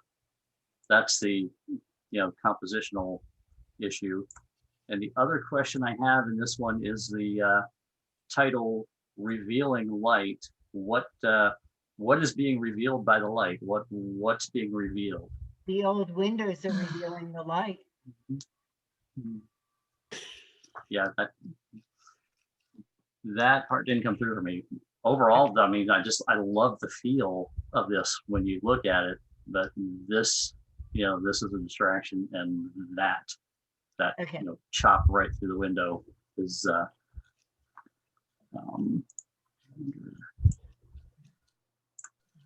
Thinking. yeah, there's still not enough to work with. Yeah, there's just not in this enough. this image, but Yeah, that's better. even that's better. Okay. Karen, you're really showing a sensibility in your photography these days. Okay. She just gotta take it another level up. That's all. But yeah, the feel of the dark room with this, the light hitting the floor here and the dark paneling and everything, obviously there's no artificial light in the room. This is just natural light, as long as that it has a great feel to it. Thank you. I love this shot. Hey, is this on your end, Jim? Was this blocked up inside? I mean, it seems like it's a little on the dark In side. there, is that what you're Yeah. talking about? Yeah. Yeah, it's virtually a black hole. Okay. Can we take the shadows up and see if that makes a difference? Or take the shadows Um, down? Let me see, because you want to do that Yeah, might do. locally. Yeah, just do it locally.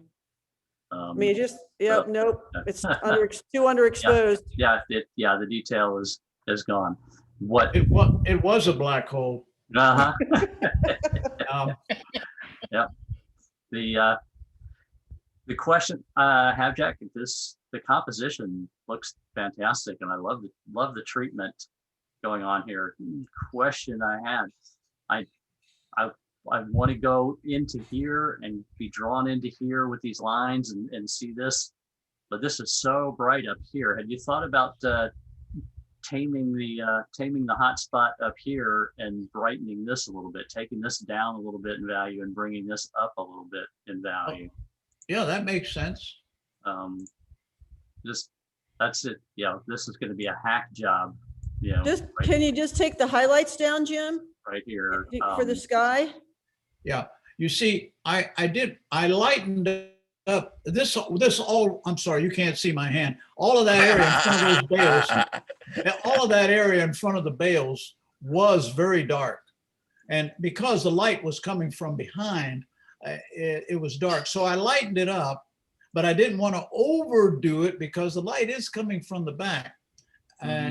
But you're right, there is a lot of light coming from the back where the sun was at. That was a sunset shot. So our thing today is going to be when you have the opportunity and time, even if you're hand holding, then make a blend. Yeah. 2 exposures. Yeah. Yeah. So Robert, when you're talking about a blend, are you talking about doing like 1+, doing like bracketing? Yeah, it's like black bracketing, yes. Okay. Yeah, whenever I'm in a situation where there's a lot of contrast, I try to bracket, whether I'm going to use them or not. At least I have them if I need them. That's correct. Oh, Jim. Where'd you take that at, Jack? Jim, on this That's shot. in North Carolina. Actually, Lori spotted that. I was driving down this country road and we were going past this. I didn't even see it, but it was on her side of the road. She says, "Whoa, stop the car." I thought, oh my goodness, what did I hit? She said, "Turn around." It was North Carolina. Jim, could I see a little bit of dehazing to see what that does to this? a little bit of dehazing. Country roads take me home to the place where I belong. West Virginia. Yeah. Mama. There's 100% dehazing. Yeah. Wow. That's very way dramatic. That's pretty cool looking there. If you can selectively paint that in, that's not bad. Yeah. That was, it was after a rainstorm and you can see some of the water down there. Yeah. And the clouds, of course. Look at Catherine DeYoung in here just showing off. Go, Catherine. I use that slider a lot. That helps out. And I see there was some kind of fog off to the left in the trees. And there's some kind of a blurry area that I see to the right of where all the haystacks are. It's kind of like a blurry area to the right. And I don't know if that was haze. That's haze. There was a lot of haze. It was very moist that day. It had just rained. And in the distance, what you see is a lot of haze back there. Okay. And so that was one of the reasons I was mentioning using it selectively to hold the haze in the areas where you want to keep it, and then contrast the other area. Mainly in the Well, probably here, are haze stacks. here. Yeah. Right. So how do you paint the dehaze on real quick, please? With a brush. Okay. Like this. I got it. Yep. I got it. Okay, cool. Thank you. This is so valuable. You know what though, guys, is since I'm unmuted, one of the things that I would love to see at some point for instructions is the study of light. And like you were talking about off camera flash, and I'm not even going that bright, but just as, you know, for those of us that are not artistically inclined and don't understand shadows from Shinola, and you know what light should be doing to things, I'd love to see a future, you know. Well, I'm going to show you an example of shadow and how shadow works tonight. Okay. Hopefully not on my shot. Hey, Jim, it's time to do your light class again. I wonder if we could do that online. I've never seen that, but I'd love it. Okay. Remember the one we did in Ybor City, on the square? Oh, okay. Yeah, I know. Yep. Yeah, I remember what you're talking about now. Yep, that's been a long time. Yeah. For the meetup group? Again, this is a case where it's an old building shot, but the inclusion of the people that go with this building completes it. I thought this had a kind of Norman Rockwell feel to it. That's what got Absolutely. me first off, right? Absolutely. Yeah. Yeah, it was done by his great grandson Lee Brand Rockwell. Is this the place we went to? I'm still trying to figure out what the hell they're pointing at. It's a bird. It's a plane. Exactly. It's Pointing at Superman. Hey, Lee, is this the place we went to, that junkyard to shoot over Yes, there it in is. Brandon? Yeah, that's the Plant City junkyard. Yeah. Well, I think that they're describing the Mars Land rover landing. Now they can see. It's landing. Get there. Yeah, this is very well done. Thank you, Lee. Thank you. See, now you get picked on. Great visual impact in this one. It needed a person. Now, Lee, are those panes at the entrance right there at the bottom? Are those glass panes? No, there's no glass left. All right, now that's where I had the problem. Me too. It's very weird. It almost there's looks trying like, to think of the word I'm a looking for. Hollywood set. It almost looks like a Hollywood set that they set up artificially. Right. So I'm saying that I want to see that lighter as bright as that's the area behind it. Somebody has a TV or a radio or something playing in their background. But yeah, that's like Robert was saying, these bottom three windows just, you know, all they almost look like they're filled in with cardboard sheets or something in by contrast to the Something rest in of the what you sky see there? going on. You know, hey guys, I've been to that same location. Actually, I submitted something pretty similar to this. And that from his angle, he's looking up, and that sky back there has light areas in it and dark areas. And if there's a storm coming from that far end, you would have dark clouds. Yeah. Closer to the horizon. We're yeah, nobody's saying it's not, you know, that it's not actually what we're showing through the windows. We're just saying that, you know, as far as the image goes, you know, you visually keep going to this for that reason. Oh, that, yeah. You know, that they do, you know, I'm not saying there wasn't a storm back there and that's not what it, you know, and that's what it looked like, but it looks out of place with the rest of the image. So how would you fix it? Take some of this other, you know, sky area up here and Okay, clone it brighter into these stuff. holes. Yeah, so like see this patchy detail, great area going on up here. Just clone some of that through the window holes there. Could you do that with a patch tool? Patch? No, Yeah. No, no. wouldn't work. Okay. Now you can just make a selection out of those 3 light portions, and you can either clone it in or paste it in. Mm-hmm. Okay. Yeah, there's several different ways to do it, but we're getting a little behind in time to get that Okay. detailed in Photoshop. But there's Yeah. 3 or 4 easy ways to do that. That would be Okay. different techniques. Lee, where's this place? It's Whitby in England. Oh.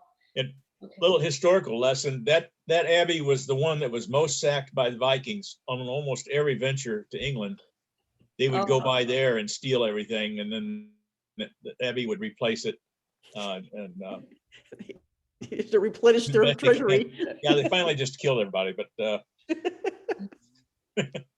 Yeah, just a technical point. If you decide to rework this, Lee, that be aware of the sharpening halos on the building edges. Yeah, there's like one right there. See them? The halos. Okay. It's too sharpened. Yeah, it's sharpened. He sharpened it too much. Okay.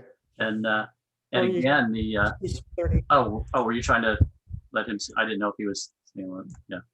See. Yeah, we saw it. We could see Okay. it. All right. And again, the people complete the story. Yep. It's a great shot, great composition, and the people complete the story. Yeah, especially the title really works with this one. This is one of those where the title nailed it. Not So Forbidden City, and the people. Could you do me a favor? Could you increase the vibrance on that? I'm just out of curiosity, and use some dehaze on it. I'm just curious. Yes, though. Little vibrance, a little dehaze. Jim, I think the title sucks. What do you think of that? I just like it. Much To more me, that, fun. you know, when I think of China and the red square and all that, I think of bright red Mhm. and very Yeah, saturated I know, colors. yeah, I know. I also think of smog and pollution when I think of China, which is apparent all over here. Again, I think they're selectively painting it in, but I want to go back to the thing about me saying that I think the title sucks. And Why? And the question is why? What? The question is, why does the title suck? Nobody's asked. We're interested, Robert. We're waiting for the punchline. But I only give the punchline when you ask. Oh, what's the punchline? No, why does the title suck? Why does the title suck? Because Diana sat here and ripped herself apart by saying, I can't give good titles. I don't know what a good title is. I don't have a good title. And then she comes back with the most excellent title there is. You know that honestly, it was like, this was a shot that I took because the original shots that I had taken, I won't take much of a time, did not work out well. They were, you know, better in my mind than they were on the camera. But I shot this with like a really not a very good camera and had no clue what I was doing. But anyway, and I spent probably 25 to 30 minutes going, okay, what is going to pass for a title for this thing? And I'm like, duh, it's Forbidden City. No, it's not. So thank you for noticing that. Yes. You're thinking it through. And that's what it takes to create a title every time. There you And a go. lot of times your first impression of the picture yourself, especially if it's something that you haven't really thought about in terms of a title, the first impression is probably your most appropriate title. But don't let your head swell too much because you're going to get dinged on a title later. Yes, you are. Let's go.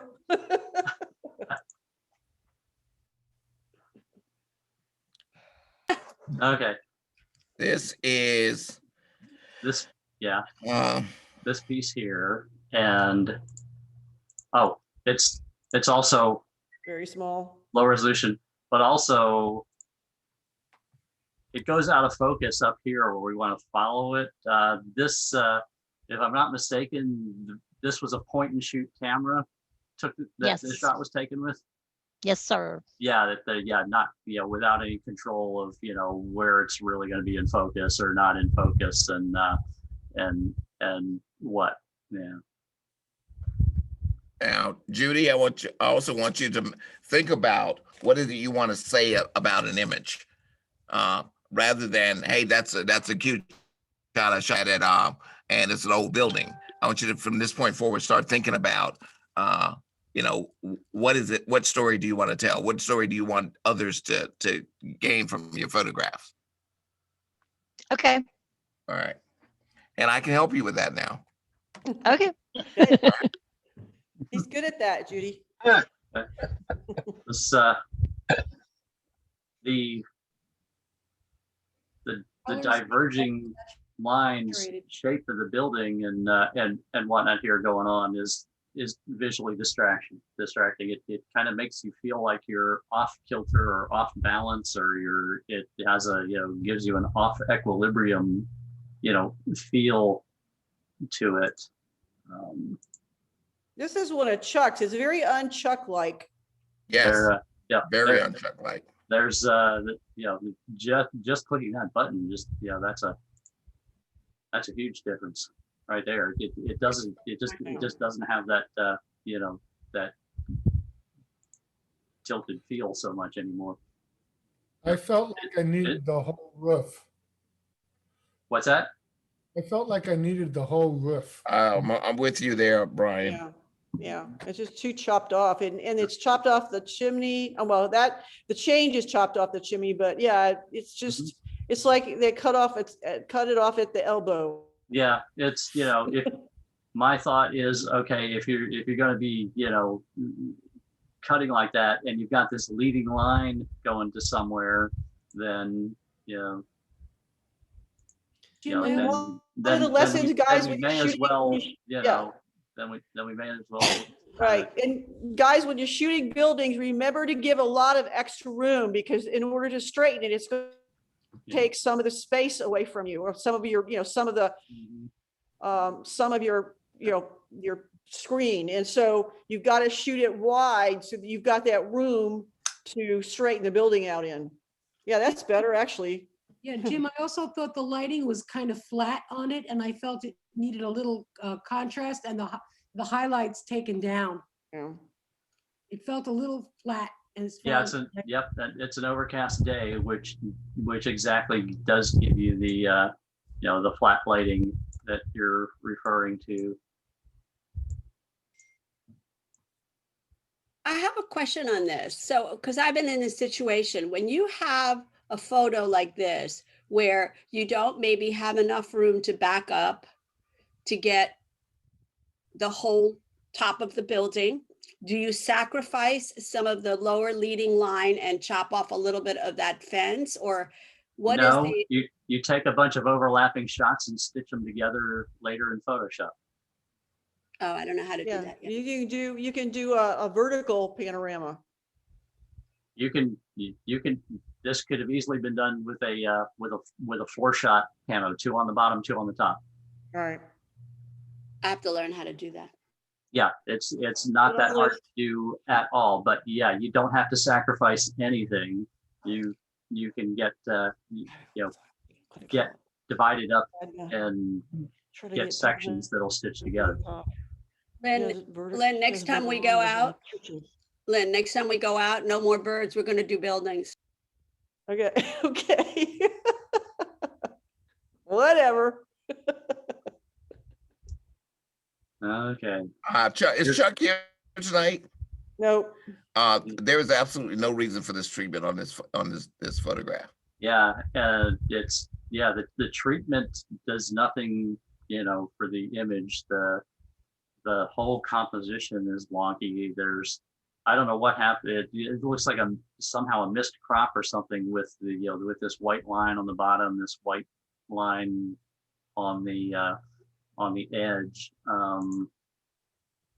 But yeah, I also felt that the whatever it was inside that open area wasn't blurred enough to make the whole thing believable as an impressionistic image. It still seemed like whatever was in that open area wasn't effectively done as an impressionistic piece. Mm-hmm.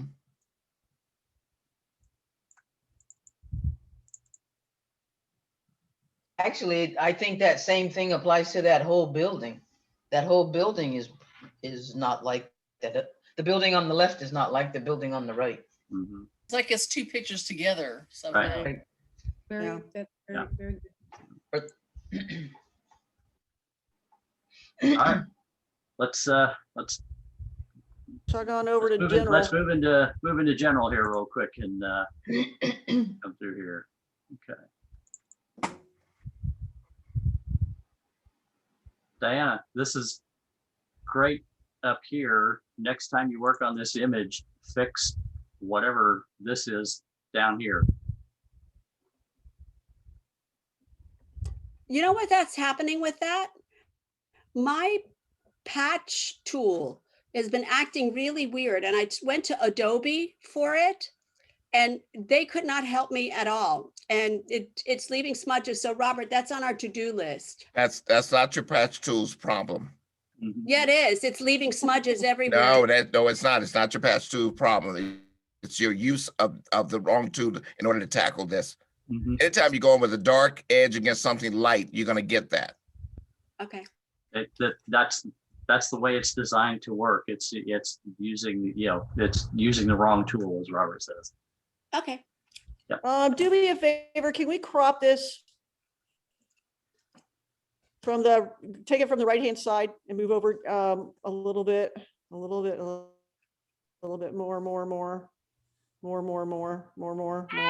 right there. And now come up from the bottom. Come up from the bottom a little bit. No, too much. Back some. You're too close to the bird on the right-hand side. Oh, no, up. sorry. You can go. Let's just eliminate the bushes as much as we can. Because to me, the bushes are distracting from the bird. Because they're darker than the bird almost. Yeah, I'll do that to his feet. Go ahead. Let's just see what that looks like.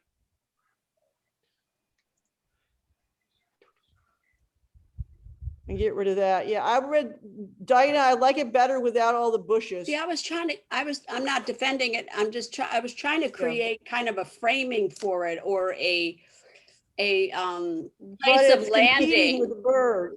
Yeah, it's competing with the bird. Okay. And it's not about him landing, it's about him pulling, it's about him flying with the stick in his mouth. Okay.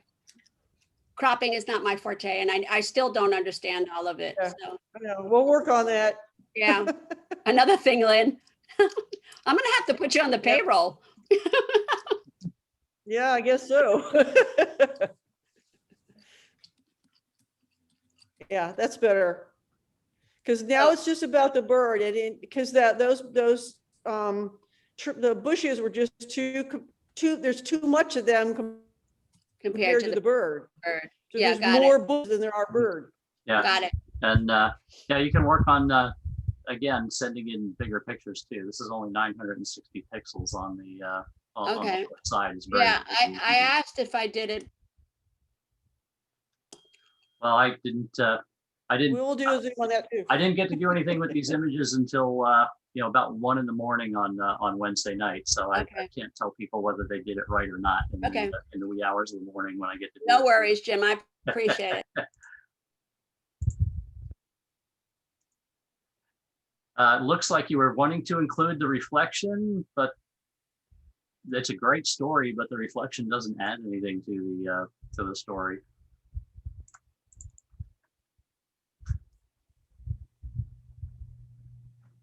Is this Sylvia? Sylvia's. Yes. That's yes, Sylvia's. Yes. I would come in on the right side as well, Yeah. I think. I was just reaching for the tool to do that, actually. Yep, probably right about there.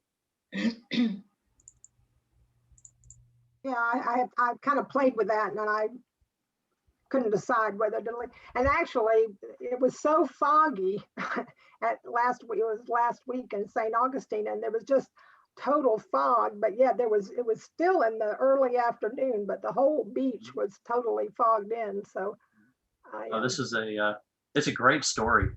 Great story in this. Well, and the fog is good because it eliminates everything else other than your 3 subjects. Right, right. Yeah, this triangular shape going on between the 3 subjects here. This is great. Now, I will tell you, Sylvia, this one thing that if anybody knows animals, or even if you don't know about animals, those animals do not look like they're about to attack. They look like they want that ball. Oh, yeah. And that girl does not look like she's threatened. No. I'm saying in the photograph. Now, sometimes you can have an animal and it will look like it's about to attack, even though it's not. But in this case, the eyes are big and they're bulging out, but it's all directed toward the ball. Yeah. Right. Right. And hence the title. It's another good title for the image. Yep. Very, very good with the title.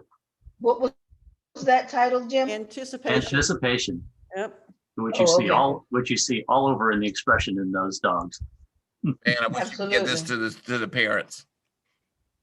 You should put it on the internet and say, "Hey, look, I need these parents to get this picture." Yeah. See the difference now? Yeah, for sure. The dogs are more prominent when it's smaller. More intimate when it's cropped. Right, right. Yeah. Yep. I almost cropped it that way, and I talked myself out of it. Blurry. It's not helping anything. If the reflections are smoother and better, more clear, it would be different. Sylvia, Yes. is this you? Yes. All right. Why did you give me this image? Well, it's I was doing a macro shot or a close-up shot on the palmetto, and I was using it's a lens baby lens, and I had the Omni filter, the rainbow filter on there, and I liked the effect of it. I really didn't do much to it other than just.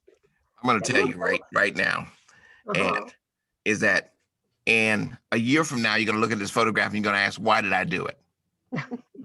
I'm here to tell you that's what you're going to ask yourself. Why did I do this?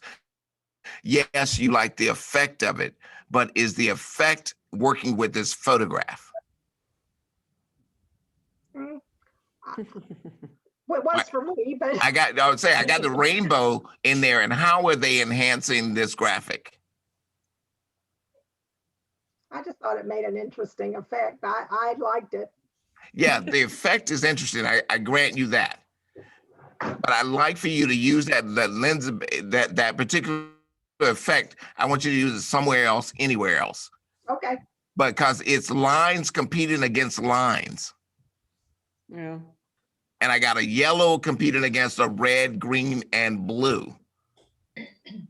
And then I have a graphics that's competing against the stray lines that are coming through.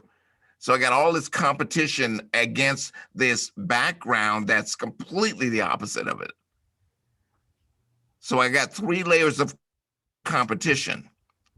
So what I'm saying is simplify the image so that the effect comes through without overpowering the image. if that Hey, makes any Jib, yeah, sense. Jib, how about if, take the eyedropper and the basic eyedropper and stick it on that white part of the leaf? And just, let's see what happens. If you made the back with the background with that's so bright, if there was a way to take that down some, you think that might, I don't know. Well, See that- if it was way darker, that background was way darker, Yeah. then I'd have 2 layers competing. Right, instead of 3. Yeah, and say, but they're going in the same direction. That's the problem. Yeah, yeah. So yes, I get it. It's like buying a new camera. I love the camera, but then I got to make the picture work. Right, right. So when you finally meet up with me, do not let the first action be a slap to my face. No, I wouldn't do that. Hey, Jim, do me one other favor with this. Will you go back to that one and turn it, make it portrait? Put it in portrait mode, just turn it. Turn it like a marijuana leaf. Yeah. Yeah, that's actually. Actually, I like that better. Yeah, A lot better. I do too, actually. Yeah. I agree, Because Lynn. then the lines make more sense. I Then agree. you don't have so much competition Yeah, going on. all Yeah. of the lines going more the same direction than it was the other way. The rainbow They, streaks are more, yeah. They look more like a naturally occurring lens flare now. Right. Yeah. Okay. Because lens flare would come from the sun being up in the sky. Yep. Thank you. Good call, Lynn. Yep. I've played with those lens babies and the Omnis a bunch of times. So I know how to play with them.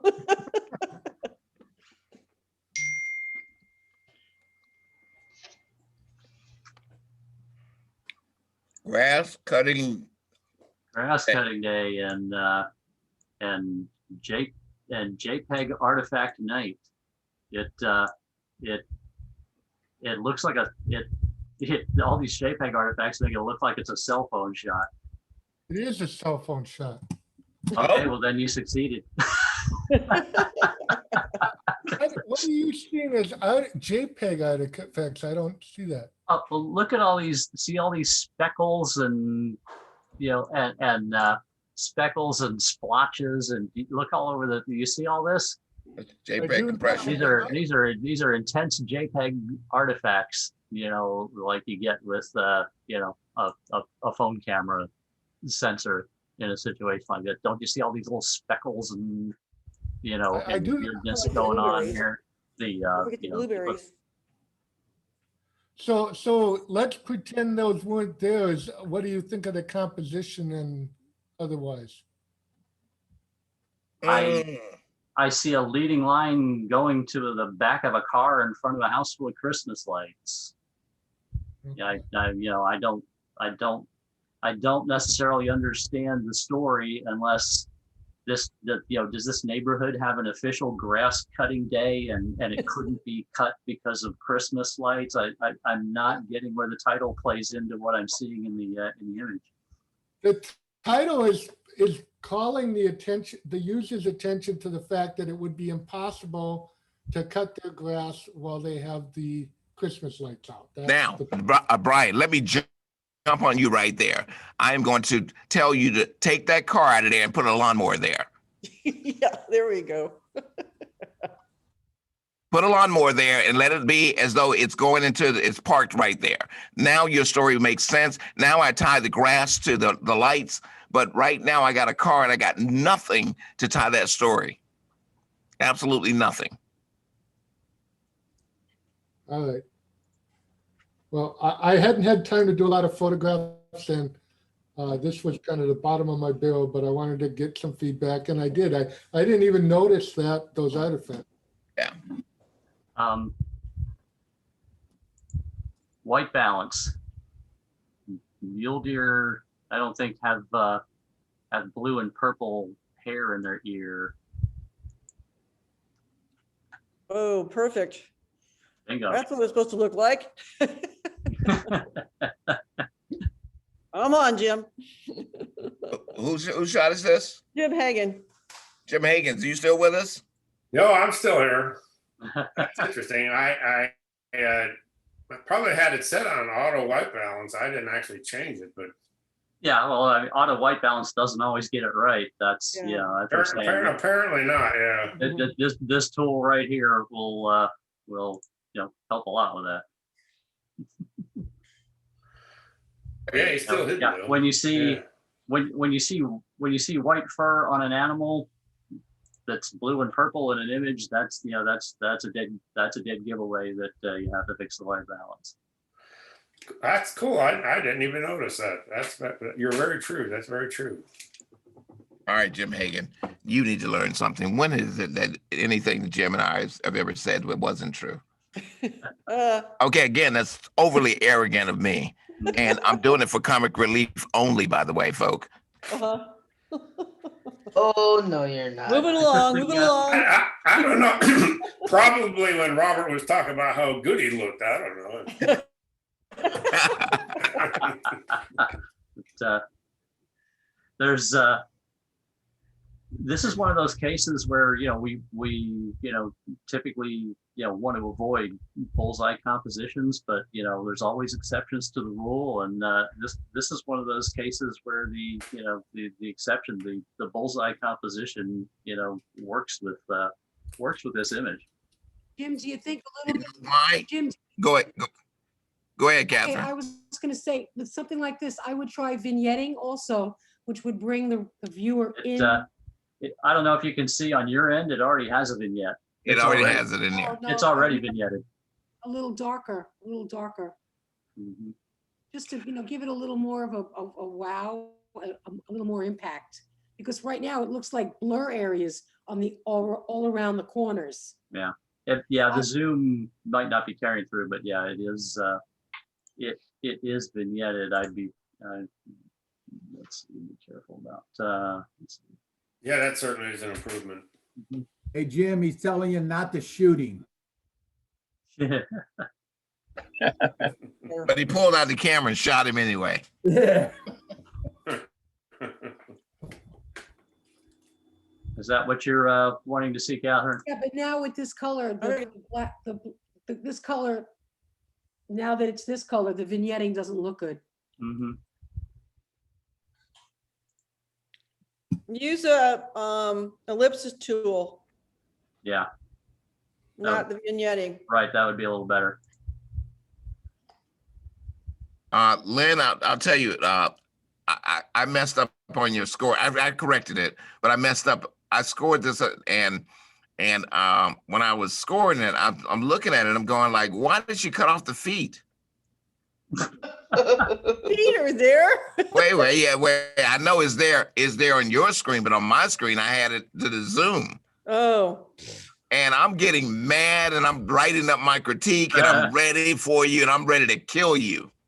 You know me, I would never cut off the feet. I was gonna say, Lynn would never do that. And that's what I had on my screen. This is And what I Robert was had on the screen. Okay.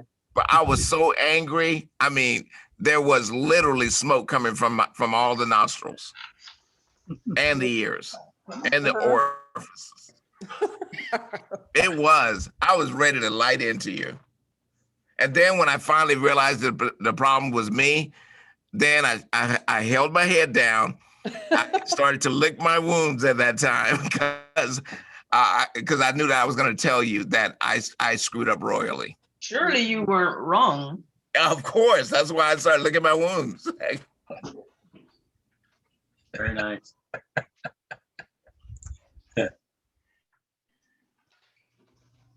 Hey, excuse me, what kind of bird is that, Lynn? Green heron. Thank you. You're welcome. Yeah, nice shot of it, Lynn. Thanks. In this image here, I don't know what was over to the right. If could have moved over to the right and shot from this angle and not had this tree, in the image, because it looks like this tree's in the foreground.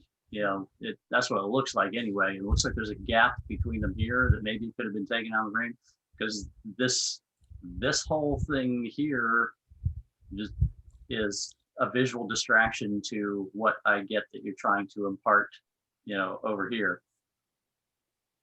All right. I don't know. I think I might have moved that way to avoid something even worse if I would have stood. Yeah, like I say, I don't know what, whether it could have been done or not could have been done with that. And I don't know that taking it out, this way, that might be worthwhile. So if that tree in the left isn't there, how does the image do? That.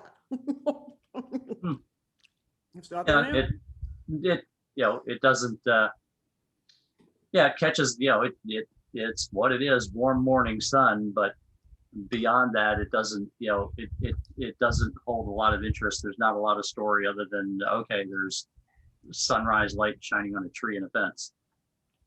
Okay.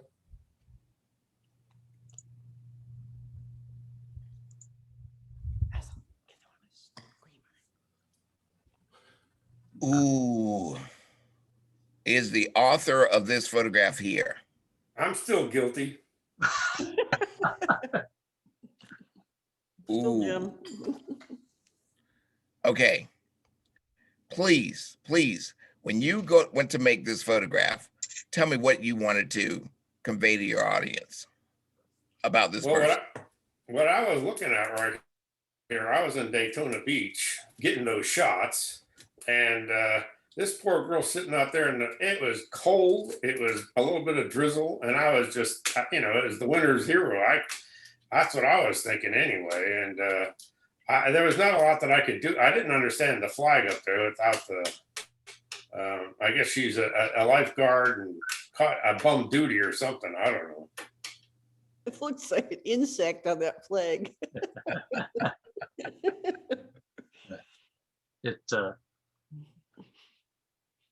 So what do we do? I mean, so Robert, what do you say?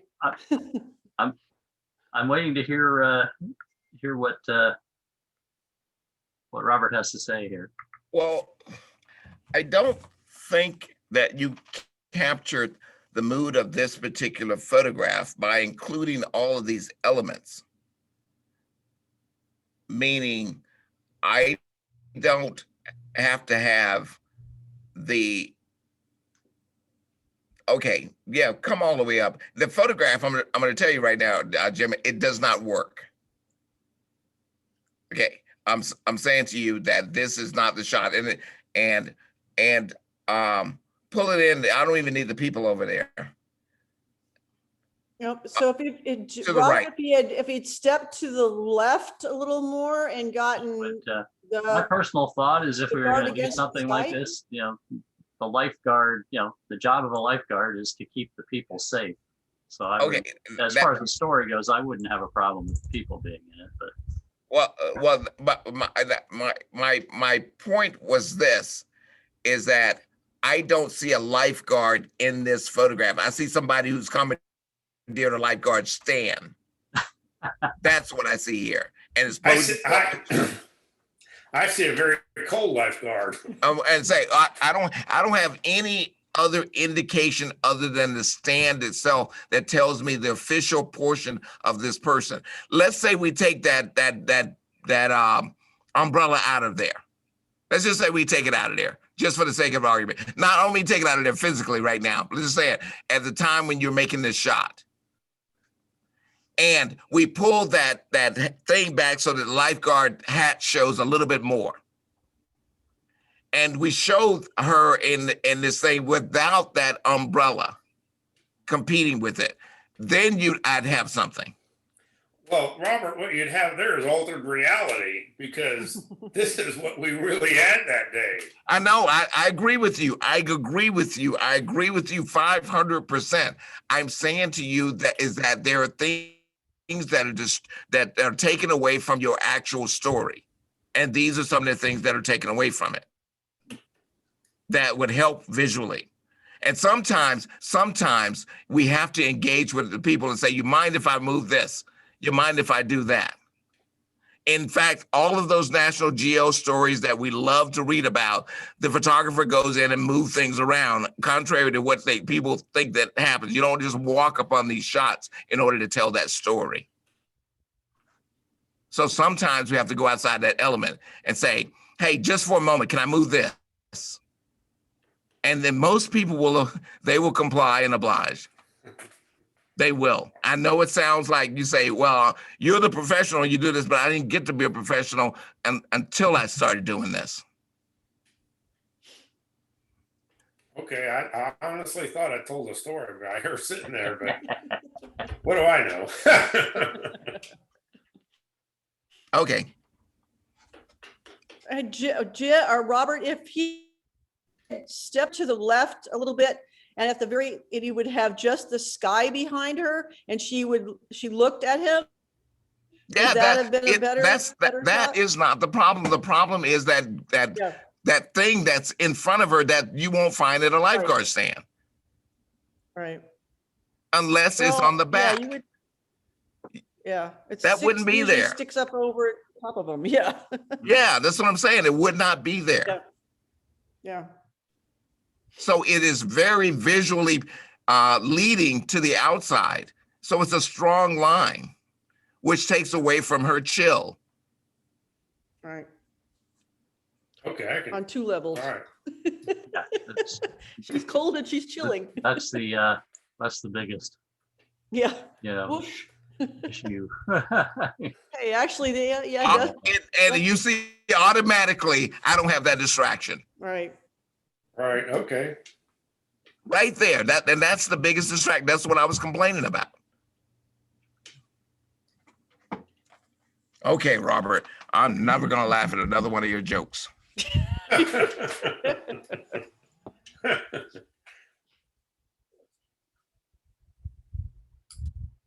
Well, for what this image is, which is, it's not that strong of an image, but even the inclusion of the hedge and, and this stuff back here takes away from the, the pond, this is Night Pond, that stuff back there doesn't need to be in it. A light on the pond that was on the birds. And this is, this street lamp or whatever it is shining on here is, is a very distracting element going on. Let me see something.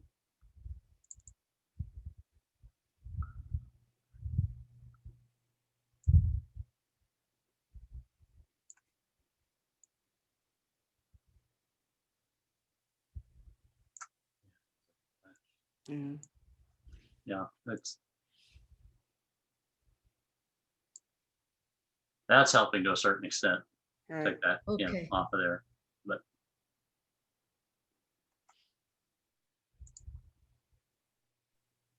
take down the highlights a little bit because the flash is really the making flash it is hot on the birds. Yep, I agree. But just not not a strong image.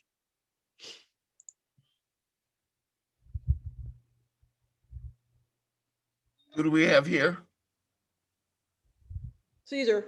That's Caesar's, right? Yep. Is Caesar here? Yep.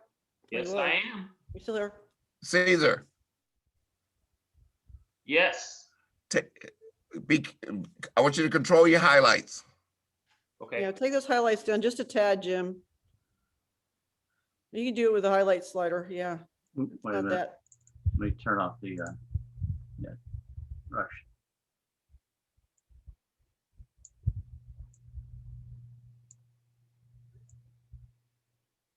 Yeah. There you go. And then use a elliptical. Yeah. Put it over the bird.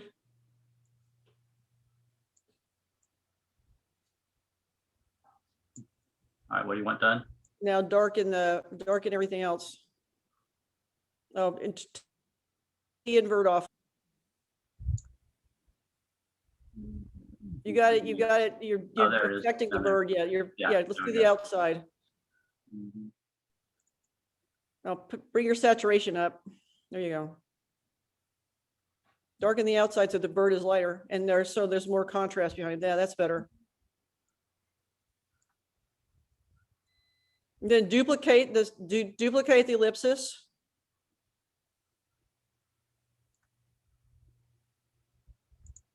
You can, or you can right click on the other one and it'll make a duplicate. Oh, okay. There we go. And then invert that one. Or actually, it looks pretty good like that because you just doubled up what you just put on there. Mhm.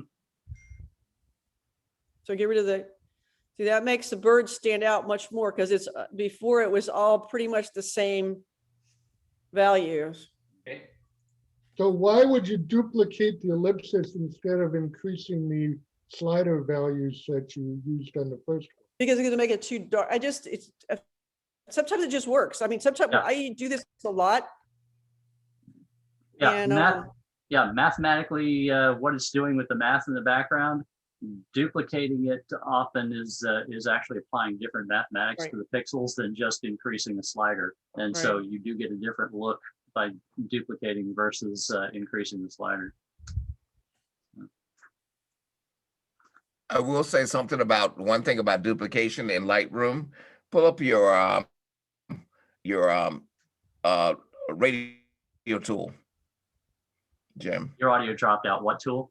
Let's pull up your radio tool. radio tube again. I keep calling it ellipsis. I don't know why I call it radio tool. Radio Yeah, filter. Okay. Now, whenever Radio you filter. duplicate something, just for your editing purposes, take the second duplicate and move it slightly it. to the right, left, Yeah. or up or down. Because the pins are on top of each other. So yeah, you have to move it just a little bit over when you open it up so you can see both Yeah. pins. There, now you Oops, you there got it both is. of the pins there, so you can see Yep. which one is which. So you just move it just slightly so you can see the other pin. I've actually been known to put two where I'm on the outside darkening them up, and then I'll take a third one and affect the interior. So invert it and bring in details on the whatever I put on the inside. I do that a lot with my flowers. Yeah, Yeah. That's a very good tip. That's a very good tip. Because if you could see you're creating a vignette basically, but if you try to use the vignette tool in Lightroom, it's very It looks on the very outside, and different. it doesn't go around your subject. With using the that radio filter, Radial filter. you have more control. Mhm. Yeah. Yep. It's Yeah. because I was one of those English majors that got F the first two semesters, and then the first semester, and then after that, I was either fail or pass. So I have to make sure everything is said is Yeah. somewhat correct. Nice points, guys. Well done.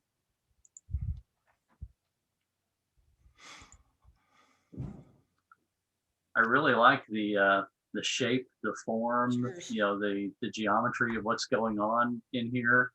I was trying to find where the specific point of focus is in here. The sharpest place in focus is still not sharp in focus. And I didn't know if this, there was some kind of softening filter put on here, something that, was just done to give it that effect of the lack of sharpness, No. in any particular area. Is that intentional? It's the Velvet. He was using the Lens Baby at Velvet 85. Okay. All right. So that, Which yeah, is it just- really it just hard to get it. inherently- Yeah. It just inherently doesn't have a really tack sharp spot in it then. You can do it. He was just having a hard time getting you to do it. I don't think that lens actually goes into focus. I can get it in focus. The other thing that I would do with this is this is a pretty fantastic looking composition. I like the colors, but if you keep it just to the three colors, the white, the yellow, and the black, and desaturate this green, in here, and just leave this, to the white, black, and yellow without these green streaks in it. See if we can. Yellow is going to move down. Yeah. Yeah, that's going to affect the yellow. That's affecting greens and aquas. It's actually not even touching the yellow. Okay. But yeah. The only problem is that it kind of makes it grayish. Yeah. Yeah, it could just be, cloned out and fixed, whatever, but it, yeah. But that's, the three colors, red, black, and yellow, work really well with each other.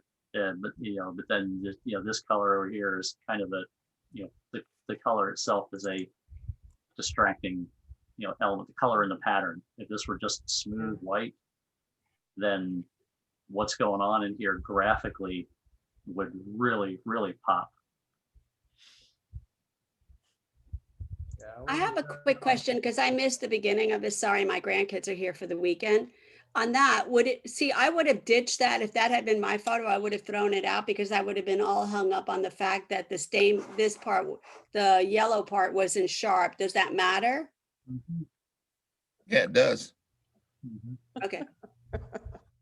I mean, I would, it's not meant as a criticism. I'm No, just saying. that's a great criticism. That's exactly what he was talking about. Is Okay, sorry, I that missed it wasn't it. sharp.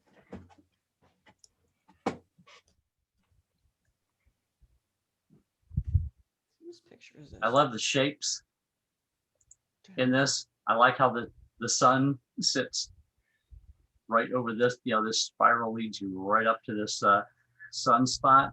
Don't do anything to this image, Jim. Do all your right. critique without doing anything to this image. All right. All right. Allow me to share screen, please. Okay. Oh, he's got it. You have the here. I'll stop sharing mine so you can share. Okay. Let me do screen and go to that one and this. Am I going to need to take some ibuprofen before you start? Is this going to hurt, doctor? No. It's just that the sunny shapes and curves, those are what that's your title. And the only thing I wanted to do was just mention something that Jim was about to do. And I believe in this case, let's see, in my case, it's going to be you've already done that. Mm-hmm. Yes. And why did I do that? Well, I guess you wanted to emphasize the sun more. And those rays and that shape. Yep. Yeah, Robert. Yeah, you nailed exactly what I was about to do. You already had it done. Yep. I know you were about to do it, so that's one of the reasons why. What did you do, by the way, to enhance that? Nothing more than, let's see, if I go to my develop deal right here, and it is what Lynn has done. Okay, you put a. That's on one side of it, and then on the other side of it is let's see if I can put it in there. Here it is. This is a brush, and you see where the marks, the rays are. Sure. I just increased the temperature. Okay. Just enough to not let it be distracting, and it's taken based around that value right up in here. That's all it was. So what you're doing is you're saying, rather than my flat photograph, which is very subtle, you're making a statement. Yep. Yeah. That's where I was going. It has, all the elements were in place, and it's above average, and then it just needed those couple steps to take it over the top. Great, thank you. So let me stop sharing again. Stop sharing. We're gonna come back to another one as well, and that I wanted to make. Yeah. Yep. Tell me to put the brakes on when I need to. Okay. 9:30, guys. Let's move. Yeah. Okay. Right. We're Sherry. Sherry's not here. She's not here. Okay, I was gonna say she crossed. Okay, all right, she's not here. All right. Yeah, are you talking about the way this just kind of just vanishes into this tree trunk here? Yes. Yeah. Mm-hmm. Yep. That visual break takes the eye away from, but it's actually some cool processing going on. It is. It is. Yeah. Nice detail. Mm-hmm. yeah, there's therein lies the fault. You know what I would, What'd I you think do with Alice would do, would do me a favor and just crop this thing from the bottom up. For the title, we don't need all that body. Whoa, right, no, back, down, mid body, Jim, mid body. Okay, about there. Right there. Because right now there's too much there for what's important, which is that beak. I think, Yeah. you know, pull in from the left. The fish trap. Yeah, the fish trap is what's important here. And if we pull all that in, we've got a much more impactful image, I think. I mean, the branches are kind of distracting, but I think I would darken those branches. Yes, in this case now this has become the the issue in this composition is that, you know, that right there, which definitely needs to be, you know, burned down. Yeah, burned down a lot. Yeah. Just get, that makes all the difference in the world. And then now it's a fish trap.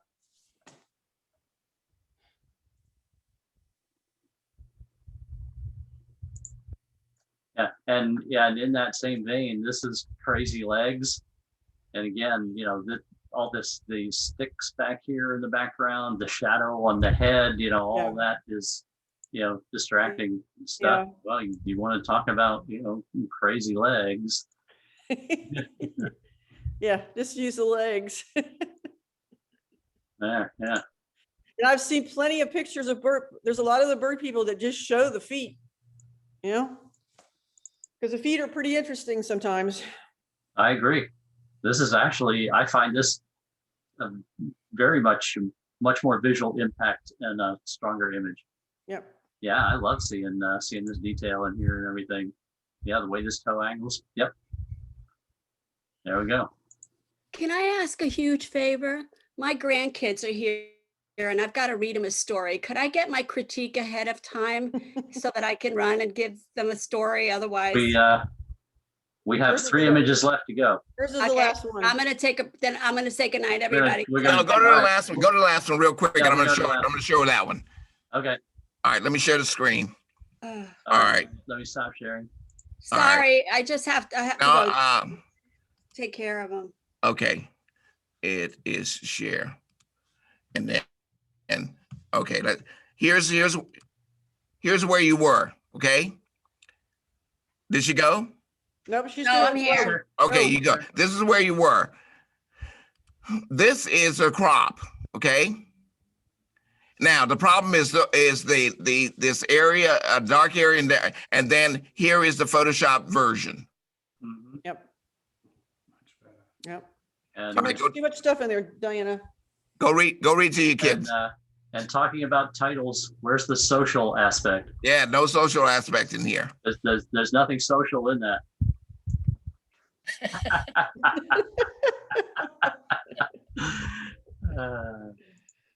Thank you. Have fun with kids. It's a good thing she's I muted. think we should be glad she was muted just then. Yeah. No. No, all I said was you're gonna give me nightmares and then I'm gonna have, you know, like total horror stories about this thing. But you guys are wonderful. I love you. Take care. Have a great weekend. Take care, everybody.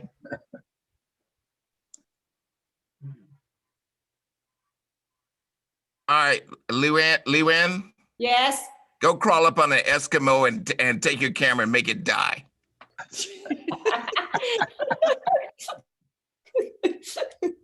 Oh God. Have you considered making a poster of this and selling it in stores? Guys, this is one I told Robert. He doesn't know which one. This one got in the final top 10 for the Smithsonian photo contest. I believe it. Oh, nice. I believe it. From Congratulations. from this year. So they just asked me send the raw file and the another size, and that's what I asked Robert, but he doesn't know which photo I was talking about. Well, that's why I want you to crawl up on an Eskimo and take your camera and make your camera die. Yeah, that's gorgeous. If you want, I'll hold it for the next time I trip. Is Helga still here? I don't think so. Yes. Oh, she's still here, I'm okay. wondering when she got a job at Olin Mills. You got the hand painted backdrop and the flash on the this yeah. I was looking for the gold lettering over here in the corner. Now, this is the image I wanted to also share the screen on, if I may, please. Go for it. Okay. Share. Just what you said, Jim. It's going to be okay. Okay. This is the original image here that Helga put in. You have anytime you're going to do compositing, you have deep shadows here. I don't know if you guys can see my cursor. Yeah. Okay. You have deep shadows that are right here. And in your backdrops, you notice you have soft shadows. You can see that. I take it, yes? Yes. Yes. So what you do is you go into Photoshop and you paint your shadows Darker. to match your subject.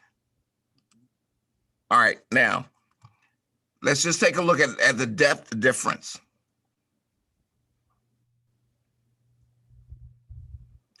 You now notice the people back here, you notice this, because it all matches, the shadows match, or they come closer, I'm sorry, they come closer than the flatness of that one. Yeah, and that. Can you put them side by side, Robert?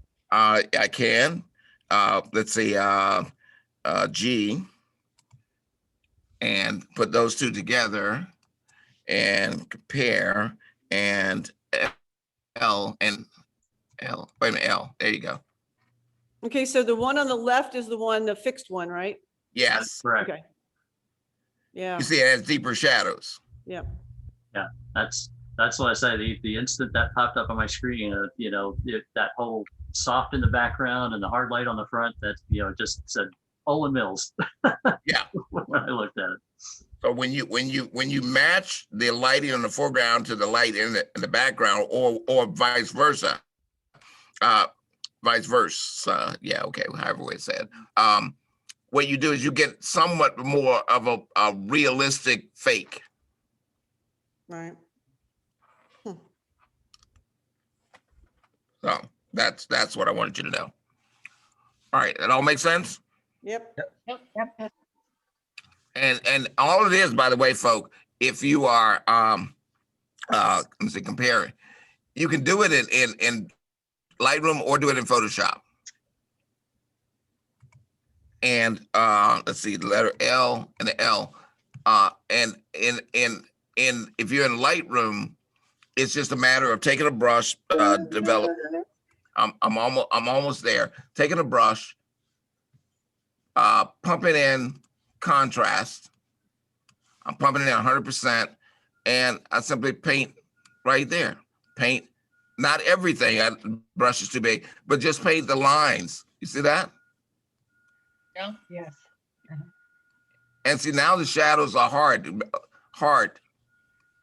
just like they would be if you had, and look back here. What you saw that came to life? Yeah. And this little tree, you don't have to do everything, but just enough to give you some sort of guide to say that, yes, these lines are just as hard as this right here. So if I turn that off, you'll see that there's a difference. You see how much depth is created? Yeah. Okay, I know everybody's impressed. Don't clap all at once. Yay. We're done. Yay. That's why we're clapping, because we're done. Oh, yeah. Great session. That was wonderful. Yeah, thank you. Thank you, everyone. Thank you. Thank Thank you all you. for teaching. Thank All you, right, everyone. guys. Very good. Thank you very much. Everyone, thank you so much. Thank you. See you all next Bye. week. Don't Thank forget you. to Bye.